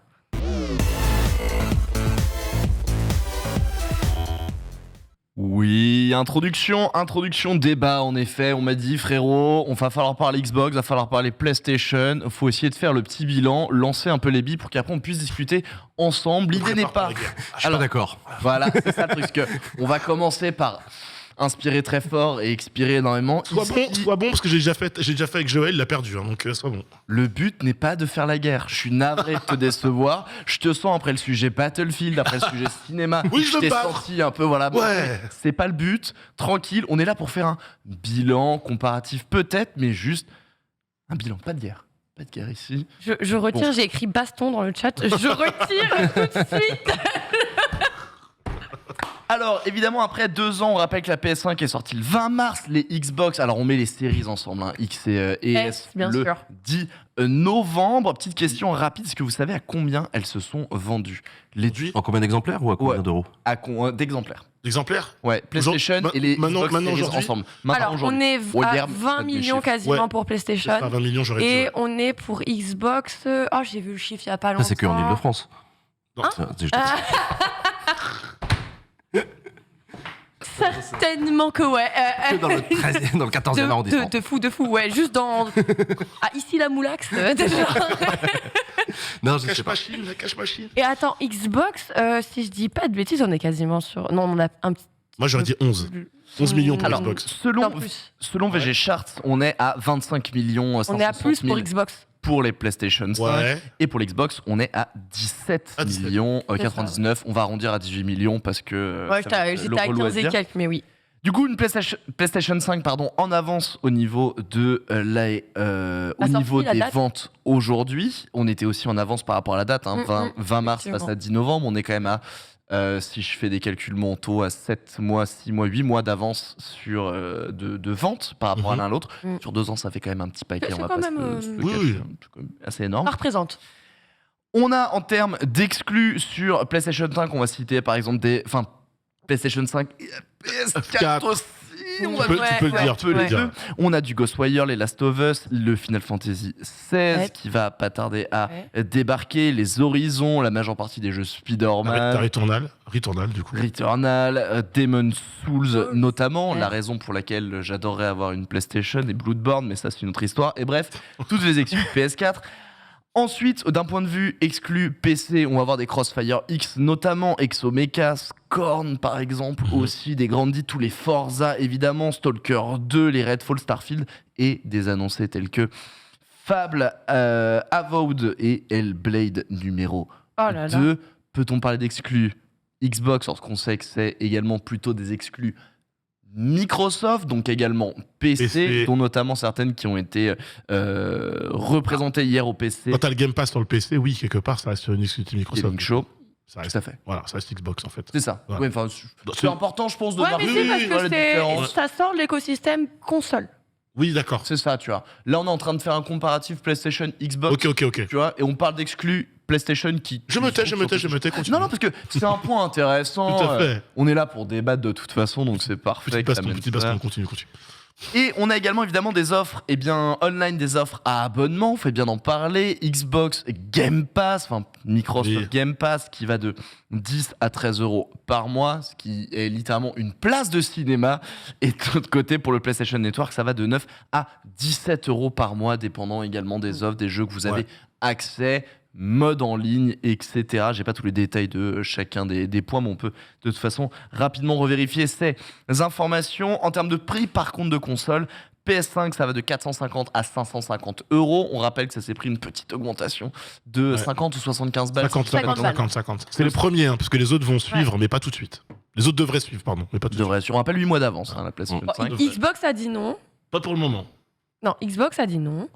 Nintendo a dit non, pas pour le moment. Ah bah c'est Xbox, puis Spencer a dit voilà, pour le moment, on ne changera pas le prix de la console. Pour le moment. Ça veut pas dire que ça arrivera pas. Et d'un point de vue Xbox, au niveau des offres, on est entre du 300 et du 500 balles, série S, série X, on le rappelle, au niveau des différenciations. Donc aujourd'hui, vous avez le choix entre un frigo ou une tour de contrôle, un avec des jeux plutôt, on va dire, un peu plus classiques, avec un Game Pass qui va vous permettre du coup de transposer des jeux, que ce soit sur votre console ou également sur votre PC. De l'autre côté, vous avez, j'ai envie de parler de bijoux technologiques entre très grands guillemets, au niveau en tout cas d'avancée techno avec tout ce qui est les manettes. Également l'arrivée de la VR pour 400 balles également, c'est pas encore là tout de suite, c'est un autre budget, mais ça va arriver. Voilà le bilan global aujourd'hui de la Xbox et de la PlayStation. Alors je vous l'ai fait très vite, très simplement. Très bien. Ça très bien. On se positionne où ici dans cet entre-deux? Moi, l'arrivée de la next-gen, ça a coïncidé avec le moment où j'ai vraiment définitivement switché sur PC. Donc du coup, j'ai aucune console next-gen. Et donc du coup, je fais partie des joueurs qui se posent la question de l'intérêt d'avoir une console next-gen, tu vois. Et j'ai pas encore trouvé l'argument qui me donne envie d'y retourner. Aussi parce que du coup, tu vois, ça fait partie des arguments. J'ai organisé l'intérieur de mon appart de telle manière que j'ai pas une télé devant le canapé. Pour pouvoir. Du coup, ça a moins de sens. Enfin, tu vois, je vois pas sur quoi je la brancherais ma console aujourd'hui, parce que j'ai tout organisé autour de mon PC. Et du coup, je m'empêche moi-même d'explorer la possibilité d'avoir une console next-gen. Tu vois. T'as pas forcément de gros intérêts. Par exemple, il y a God of War qui est sorti. Tu te dis, admettons, God of War il sort d'ici 1 an et demi, 2 ans sur PC. Tu préfères te dire, je vivrai cette expérience sur PC que d'avoir une console où j'achèterai un jeu plus. Ok, intéressant. Ouais, je fais partie des gens qui préfèrent attendre. Après, et donc, c'est la première génération où t'as pas de console? C'est la première génération. Et c'est marrant que j'ai attendu cette génération-là pour passer ce pas-là. Je sais pas, je l'explique pas. C'est très bizarre. Non, mais c'est très intéressant. Game Pass? Game Pass, ouais. On a lancé un petit sondage, Malox. Savez-vous une console next-gen dans le chat? Ah ouais, dites-nous. Xbox Series, une Xbox Series, une PS5, une autre console. Ça peut être une Xbox Series S, par exemple. J'ai répondu. Ou aucune, rien du tout. De ton côté, Foster. Allez, Foster. Ah, du coup, moi, de mon côté... Oui, bien sûr. En fait, je me retrouve énormément dans ce que j'en viens de dire. À dire vrai, je suis passé PC avec le Covid, etc. De toute façon, j'ai eu, on va dire, des consoles salon avant d'avoir ma vie étudiante dans des petits appartements super étriqués, où là, maintenant, en fait, genre, j'ai pas vraiment d'intérêt à ça. À part quand je joue à Smash Bros, à faire des grosses sessions. Aujourd'hui, tout est sur PC et c'est très bien. Et là, en fait, quand je vois justement les deux consoles, la seule argumentation pour moi, c'est des exclus qui me feraient me pencher vers un des sport. Et c'est ça, là, pour le moment, moi, c'est la PlayStation qui me fait vite fait de l'œil parce que juste, il y a Bloodborne, il y a Demon's Souls. Parce que exclu. Il y a FF16, il y a les Horizons à la rigueur, tu vois, qui attirent ma curiosité. Mais là, très vite, le budget éclate alors que quand t'es sur PC, Game Pass. PSVR 2, par exemple, ça te. PSVR 2, ça me tente de ouf. Ça a l'air incroyable. Je suis d'accord. Mon Switch passera peut-être par ça. En fait, je suis en train de me questionner si aujourd'hui, l'intérêt que peut avoir une console next-gen, typiquement avec une PlayStation, ce serait l'atout VR et le jeu que tu ne peux avoir que ici. Comme ça. Si j'ai le pouvoir d'achat le jour où ça sort, je vais faire partie. C'est ce que j'allais dire. Sauf que c'est quand même investir plus de 1000 balles. Ouais. Clairement. C'est un prix. C'est 1000 balles. Hein. Ouais. Plus. Non, mais les exclus, c'est un argument important. Moi, tu vois, il y a une exclue sur laquelle je suis. Ça pourrait justifier pour moi l'achat d'une console. C'est Halo, que j'ai toujours adoré, qui est une justification pour moi d'acheter une Xbox. Bah ouais, mais il est sorti sur PC. Donc en fait, là, tu vois, l'argument, c'était terminé. Je l'ai pris sur PC, j'ai adoré. Mais mon seul argument qui aurait pu me permettre d'en acheter une, bon. Et en fait, c'est le point que je trouve vachement intéressant, par contre, dans cette nouvelle génération, c'est que quand on a vu toute l'évolution des gardes consoles depuis le début, grosso modo, en fait, c'était souvent toujours la même chose. Nintendo, Sega qui se battaient un peu, PlayStation arrivait, on propose un truc un peu plus adulte. Ok, il y a une nouvelle proposition qui arrivait. Sega qui est un peu dans l'entre-deux. Finalement, Xbox qui débarque, Sega qui meurt. Nintendo qui est un peu seul dans le côté un peu on joue tout le monde. Dans son monde contre, tout seul. On a toujours eu du coup Sony et Microsoft qui se battaient à terrain égal. Et en fait, c'est la première génération de consoles où, pétard en fait, on a deux offres qui n'ont rien à voir. Et c'est la première fois où il y a une vraie question qui se pose. Avant, c'était uniquement purement exclu. Le reste, en fait, vas-y, la manette, on s'en fout, c'est la même chose. parce que- Les graphismes, c'est on vrai. s'en fout un peu. Là, on a vraiment des choses Mais parce très que différentes. t'as un constructeur historique Xbox qui a compris que sur le hardware, il était moins fort que son concurrent. Par contre, il a créé un monstre avec le Game Pass sur lequel il est bien largement meilleur que son concurrent et largement meilleur que tout le monde en réalité avec le Xbox Game Pass. Non mais c'est vrai. En fait, il c'est faudrait vrai. le Game Pass sur PlayStation. Mais attends. Attends, c'est ça. Mais attends. Donc, Un voilà. navigateur Et- web, et- mec. C'est-à-dire que le côté avec le cloud, avec le Game Pass, Xbox sont partis sur un délire, un politique, c'est le meilleur terme, d'écosystème, là où PlayStation est une marque et les gens sont attachés à la marque et au produit. La PlayStation, c'est une console avant tout. En fait, Avant même de parler des exclus, la PlayStation, c'est une console avant tout, une console de salon dans laquelle les gens, je parle de grand public, pas forcément Ouais, des gamers, ouais. ils sont attachés. Tu vas jouer à un jeu vidéo, je joue à la PlayStation, tu vois. Je vais jouer à la PlayStation. Quand tu parles d'Xbox, tu dis pas, ah, je joue à ma Xbox Series X. Je joue à ma Xbox ou je vais jouer avec le Game Pass. Surtout, c'est, ouais, les gars, j'ai le jeu Day One Game Pass. C'est trop cool. Donc, c'est deux, comme tu dis, c'est vraiment deux politiques différentes qui se sont creusées au fil des années. Même si les PlayStation, on se pose la question de, à force de miser sur le hardware, est-ce qu'on sait, on passe pas à côté d'un autre gros parc de joueurs et comment on va les récupérer? Alors que Xbox, ils sont en mode, tu joues sur ta télé, tu joues sur ton téléphone, tu joues sur ta console ou ton PC, du moment que tu joues à nos jeux, et aux jeux estampillés Microsoft Studio ou avec les éditeurs partenaires, mais sur nos périphériques à nous. Peu mais importe finalement, le est-ce bouton, que quoi, c'est quoi. pas l'une des meilleures formules? Parce qu'alors oui, effectivement, on a eu cette première problématique qui était le nombreux reports des gros titres prévus sur Next Gen à Mhm. cause de cette pandémie. On va pas revenir dessus. Les titres ont tous été... Donc on a vécu un peu le truc en décalé. C'est-à-dire Ouais. que le day one de la sortie des Next Gen, effectivement, hormis certains joueurs qui étaient en mode acheteur limite compulsif, en mode je veux l'avoir parce que j'ai ce titre-là et que je sais que je veux y aller, on n'avait pas grand-chose à se mettre sous la dent. On va pas se mentir. Ça a mis un peu de temps à se mettre en place. Aujourd'hui, on va dire, on a quand même deux formules qui sont, ça y est, bien installées, plutôt pas mal. Mhm. Est-ce que c'est pas la meilleure des choses dans la finalité, par exemple, Foster, d'avoir ton contenu? On sait que PlayStation a plutôt cette vision jeu, trait, narration, action, exportable au cinéma. C'est ce qu'ils sont en train de faire avec la majorité de leurs licences. De l'autre côté, tu as ce qu'a toujours un peu fait de mieux aussi Xbox, ce côté très multi, ce côté très coop, on est en ligne, on est accessible à mort, Mhm. on est jouable sur toutes les plateformes. C'est ça. Est-ce que finalement, on n'a pas réussi à trouver le consensus pour satisfaire la totalité des joueurs, peu importe ce qu'ils préfèrent? Moi, je trouve ça génial, hein. Vraiment. Hein. Les deux offres, je les trouve juste absolument fantastiques parce que, enfin, tu vois ce que disait Nanix sur le côté un peu écosystème de Xbox. Là, je pense, on a une télé dans notre maison, je pense. Je t'inclus dans la présentation, je suis désolé. hein. Non, c'est vrai. Mais on a une télé dans notre maison Mm. et là immédiatement je pense que la Xbox peut faire sens parce que vas-y t'es en train de faire ta partie sur ton ordi puis d'un coup bon allez j'ai un peu mal au dos, tu sais quoi, je vais me poser dans le canapé, Ouais. tu poses, 1000 fois. tu mets dans ton ordi, hop, Mm. sauvegarde cloud, de toute façon c'est la même chose et t'es Ouais. reparti, tu continues ta game dans ton canapé, tu vois. Ton setup, mais t'es pas installé de la même manière. Tu fais ton Ça. petit jeu Mhm. indé, je sais pas trop, un truc posé avec ton café le matin, tu fais bon allez c'est parti, je me mets à bosser, t'éteins, tu poses, tu vas derrière ton ordi pour commencer à bosser, tu fais bon allez, petite pause de 10 minutes, tu te lances ton petit indé, tu fais 2-3 trucs, hop, t'es reparti. Et au final, ça c'est un confort qui est absolu, qui est juste Extrême. fantastique dans le jeu vidéo, tu vois. Oui. Donc en vérité, la Xbox, il y a un côté, je trouve, qui se rapproche presque. C'est peut-être un mot un peu barbare, mais très arcade dans la façon de fonctionner. T'as une manette, un support de jeu. Le support de jeu maintenant se transpose, simple et efficace. Tu vois, presque un parti pris de la Switch en évidemment différent, Ouais. mais côté portable, faut un support télévisuel, mais au moins tu peux Ah, l'amener mais un peu il où tu veux. s'adapte à où est-ce que tu te trouves à ta position. T'as envie Mmh, d'être c'est ça. allongé dans ton lit avec ton iPad, et bah tu C'est peux. Et ça, Par fort. contre, à l'inverse, la PlayStation 5, c'est l'expérience. Tu vois, t'as la manette qui vibre, les gâchettes, tu vois, qui vont te résister. On va encore plus loin maintenant avec le PSVR, Mhm. le PSVR V2, des jeux qui évidemment essayent de pousser un peu plus. Moi, le seul truc pour le moment qui fait défaut, en fait, c'est que les exclus PS5 sont.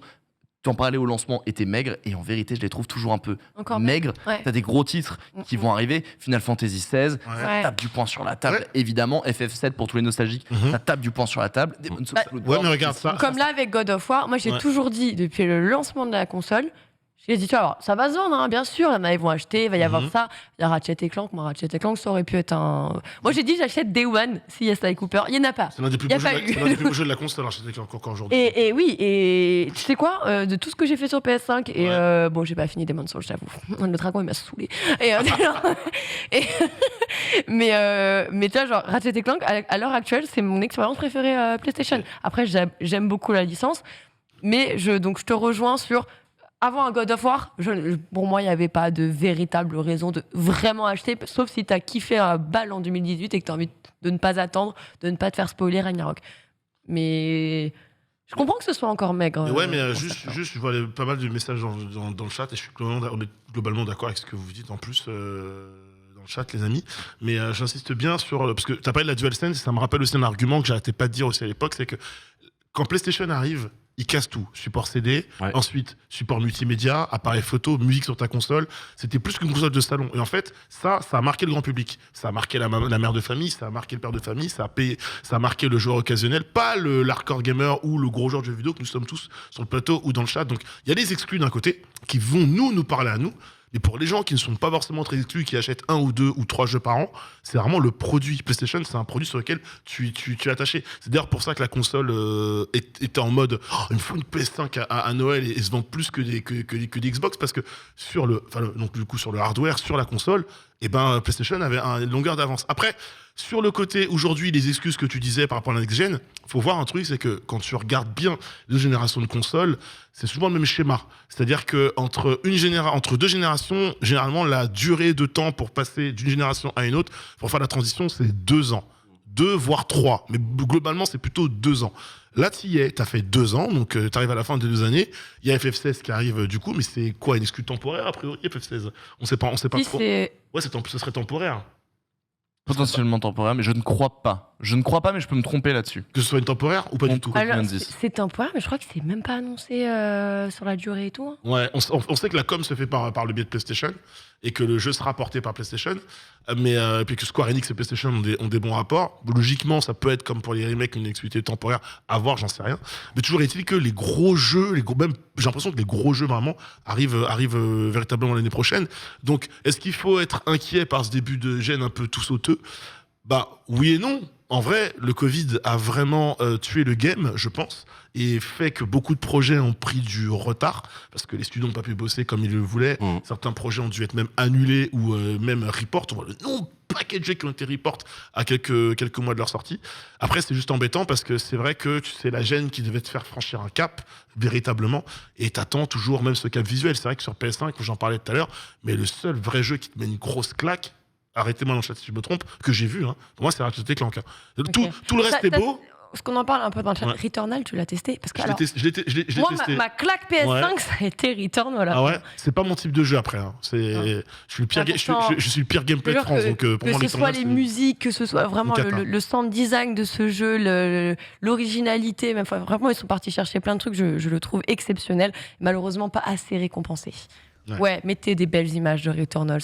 Mettez quand on se prend un malus et que t'es là en train de te battre avec tes armes absolument exceptionnelles. Non, très original. En tout cas, j'ai aimé la proposition. Gran Turismo qui est une belle claque graphique. Il y a Forza de l'autre côté. Oui. Par contre, voilà. Je vais pas te mentir, c'était pas mettre en dualité, mais Forza Horizon. Après, alors la vraie dualité se fait entre Motorsport et GT. C'est ça. Mais moi, je suis plus Horizon typiquement. Quand tu vois Horizon, tu dis que Motorsport, ça va faire très très mal. Forza Horizon, absolument exceptionnel. Donc, pour le coup, pas mal de choses. Et un autre point par contre qui est intéressant de noter quand même, c'est qu'on est aujourd'hui le 18 novembre comme vous l'avez cité un peu plus tôt, on est certes à 8 mois d'avance, mais surtout on est à 1 mois des fêtes de Noël et grosse vente de consoles. Donc certes, évidemment la proposition qu'on a actuellement ne va pas changer d'une console à l'autre, par contre je suis très curieux de voir l'impact de cette dernière, parce que c'est véritablement aujourd'hui dans ce bilan de 2 ans qu'on peut voir du coup ce statement, cet état des deux consoles, et je pense que c'est là où beaucoup de consommateurs peuvent faire un choix aussi désormais. Après Sony sort un jeu, ils viennent de sortir un jeu qui est typiquement un jeu à mettre sous le sapin, le dernier God of War. Donc pour moi ça peut, à condition qu'il y ait du stock, comme d'habitude on en parle, ça peut doper les ventes de PS5, mais il faudrait déjà qu'il y en ait quoi. Du coup, si vous penchiez d'un côté ou de l'autre, convaincu, pas convaincu, Foster, toi c'est... De cette next-gen ? Ouais. Super content. Très content. Super content parce que vraiment, encore une fois, enfin on a des nouvelles propositions. Enfin on a 2 consoles qui sont vraiment différentes. Et moi pour ça, je suis méga content. Voilà, on arrive à se substanter absolument partout. Pas Jean, de ton encore côté, convaincu. Pas encore convaincu. Il n'y a pas de grand gagnant. Le PC règne maître. De ton côté, Alix? On mange mieux, mais c'est pas la panacée du changement, par exemple PS3, PS4, Xbox 360, Xbox One. On n'est pas encore là. Tu t'attendais à plus sur une Ah oui, gen, tu t'attendais à quelque chose. Oui, puis tu sais, la consommation des gens a changé. Même si tu as 2 ans de transition, tu as quand même envie d'avoir 1 ou 2 bangers, paf, qui te mettent une claque. Horizon est arrivé, Ratchet est arrivé, mais j'ai envie de manger beaucoup, beaucoup mieux. God of War est arrivé aussi. Mais ouais, d'accord. Ouais, God of War est arrivé, c'est Ça s'entend. Moi, je mange bien. Et voilà. Moi, je mange bien et je suis contente. Voilà, j'attends juste Sly Cooper.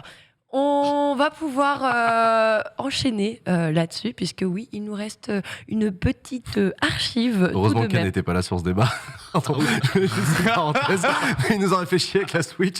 Regardez, Le mot n'a pas été prononcé. Alors, Ken, on t'embrasse. Mais... moi, de toute façon, j'ai pas besoin. Il l'aurait sorti comme ça. J'ai pas besoin d'avoir un beau jeu. Moi, ce que j'aime, c'est le gameplay. Voilà. Fournissez-moi, écrivez bien. Voilà, regardez Arceus, regardez Et Bayonetta. allez jouer à Pokémon. Voilà. Qu'il soit beau ou qu'il soit moche, c'est pas ça le jeu. Moi, je suis là, j'ai Scarlet embrasse Violet Ken, et je bien mange sûr. très très bien. Voilà. Et je viens à vélo. Voilà. Ken a raison, hein, c'est un vrai passionné, lui, au moins. Absolument. Voilà, il n'y a pas besoin de voir des RTX, des effets de bronze, des particules, de tout. Non, s'en fout. Voilà. Bon, allez, on parle d'archives parce que pour une fois qu'on avait le temps. Allez, c'est parti.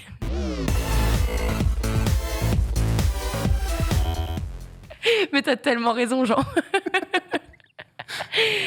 Et oui, aujourd'hui, on fête un anniversaire. Alors non, c'est pas celui de Disney, c'est celui de Mickey. Ouais, Mickey Mouse, la mascotte de Disney, hein, littéralement, puisque si je ne dis pas de bêtises, c'est le premier à avoir été designé. Ouais. Il a bien changé. Hein. Il a beaucoup évolué, effectivement. Il a fait beaucoup de rencontres également. En même temps, 94 ans, ça te laisse pas mal de temps pour tout ça. C'était la première projection de Steamboat Willie qui marquait donc la naissance officielle du personnage qu'est Mickey Mouse. Mickey Mouse, on l'a connu tous très très très très tôt dans notre enfance, j'imagine, Oui. peu importe la génération. On est d'accord? Ah oui. Bon, on est les enfants de la mondialisation. Hein, ça aurait été. T'as des petits souvenirs comme ça, des brides qui te reviennent de télé cathodique où t'as découvert Mickey for Oui, first time? complètement. Ah oui, non, complètement. Oui, moi, c'était déjà les VHS dans la télé avec les Disney qui tournaient, Ouais. même les très très vieux Disney, hein, des années 40 et tout. J'ai grandi avec T'as Disney grandi et avec. Mickey, je devais avoir la peluche en plus, donc Ah oui, c'est vrai. c'est un des logos de Le notre merch. génération. Ah oui. Le fameux merch.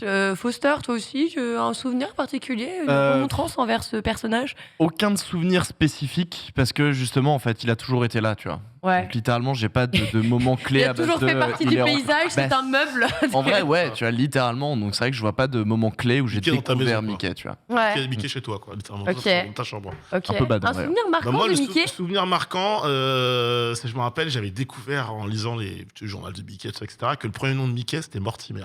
Ah oh. Quoi? À la base, c'est Mickey vrai, oui, s'appelle c'est vrai. Mortimer Mortimer. Mouse. Mm. Et c'est la femme de Walt qui lui a dit chérie, Mortimer, c'est pas ouf. Appelle le Mickey, peut-être, tu vois. Ça. Ouais, c'est Non, peut-être un ouais. peu moins effrayant pour les enfants. Moi, j'ai été bluffé d'apprendre aussi un jour que le Mickey était un des personnages fictifs préférés d'un célèbre chef d'État allemand entre 1930 et 1940. Mais non. Il adorait. Ok, Il quoi? adorait Mickey. Et Disney de manière Bah générale. moi, Mickey, j'aimais juste dans les manèges quand il fallait lui arracher c'est ce sa jour-là que queue. j'ai compris que c'était vieux, tu vois. C'est Ouais, là que j'ai ouais. compris. Ah oui, quand même, oui. Ah ouais. Voilà. Je suis déçue, personne n'a parlé de la queue de Mickey arrachée dans les manèges. Ah, mais Ah oui, Oh, bien Et la queue Franchement, du moi, mon Mickey. meilleur souvenir de Mickey, Combien de c'est fois le j'ai tour, pleuré le quand tour gratuit en plus. Quand tu montes. Allez, les loulous, on attrape la queue du Mickey, la queue Ouais, du les Mickey. enfants. Les enfants, c'est parti, la Du coup, queue du Mickey. ça contraste énormément avec ton anecdote. Bah ouais, parce que t'attrapes pas la queue du Mickey, pas de tour gratuit. Ouais, c'est ça. oui. Donc tu C'est le repars. challenge, de fait, tu Et tu vois. vois ta petite sœur qui, elle, fait des tours Tu sais, gratuits. vois, t'es dans le, tu sais, la soucoupe volante où il faut appuyer, là, t'es là, t'as appuyé, tu fais ouais. Et rappelons qu'à cet âge-là, on est cruel. Donc c'est le petit qui ramène la queue du Mickey et là, il flex. Mais bien sûr, mon gars. l'histoire de nos vies, quoi qu'on en soit. Moi, J'espère je vais que vous rester. avez eu d'excellents souvenirs, vous aussi, avec Mickey. Comme vous le savez, l'émission touche déjà à sa fin. Mais merci, Jean, d'avoir été avec nous Merci et à pour cette vous. chronique aujourd'hui. Jean. Merci, Foster, pour le Merci. débat. Merci, Nanix, pour la Select. Merci, notre régie. Et bien sûr, merci à à vous, le chat, d'avoir été encore une fois présent aujourd'hui. Vos plus de cœur, vos F et tout ce qui s'ensuit. C'est toujours un régal. Merci pour vos petites vannes aussi parce qu'elles étaient très bonnes. Je vois les tourniquets. Ouais, c'est voilà, ça s'arrête pas. On a passé une très bonne émission. Oui, Ken reviendra dès lundi, je vous rassure, je vous l'annonce tout de suite d'ailleurs. Vous pouvez d'ailleurs aller lui passer des petits coucous ce soir lorsqu'il lancera bien sûr son marathon. Vous restez sur le stream pour la suite des programmes et à très bientôt.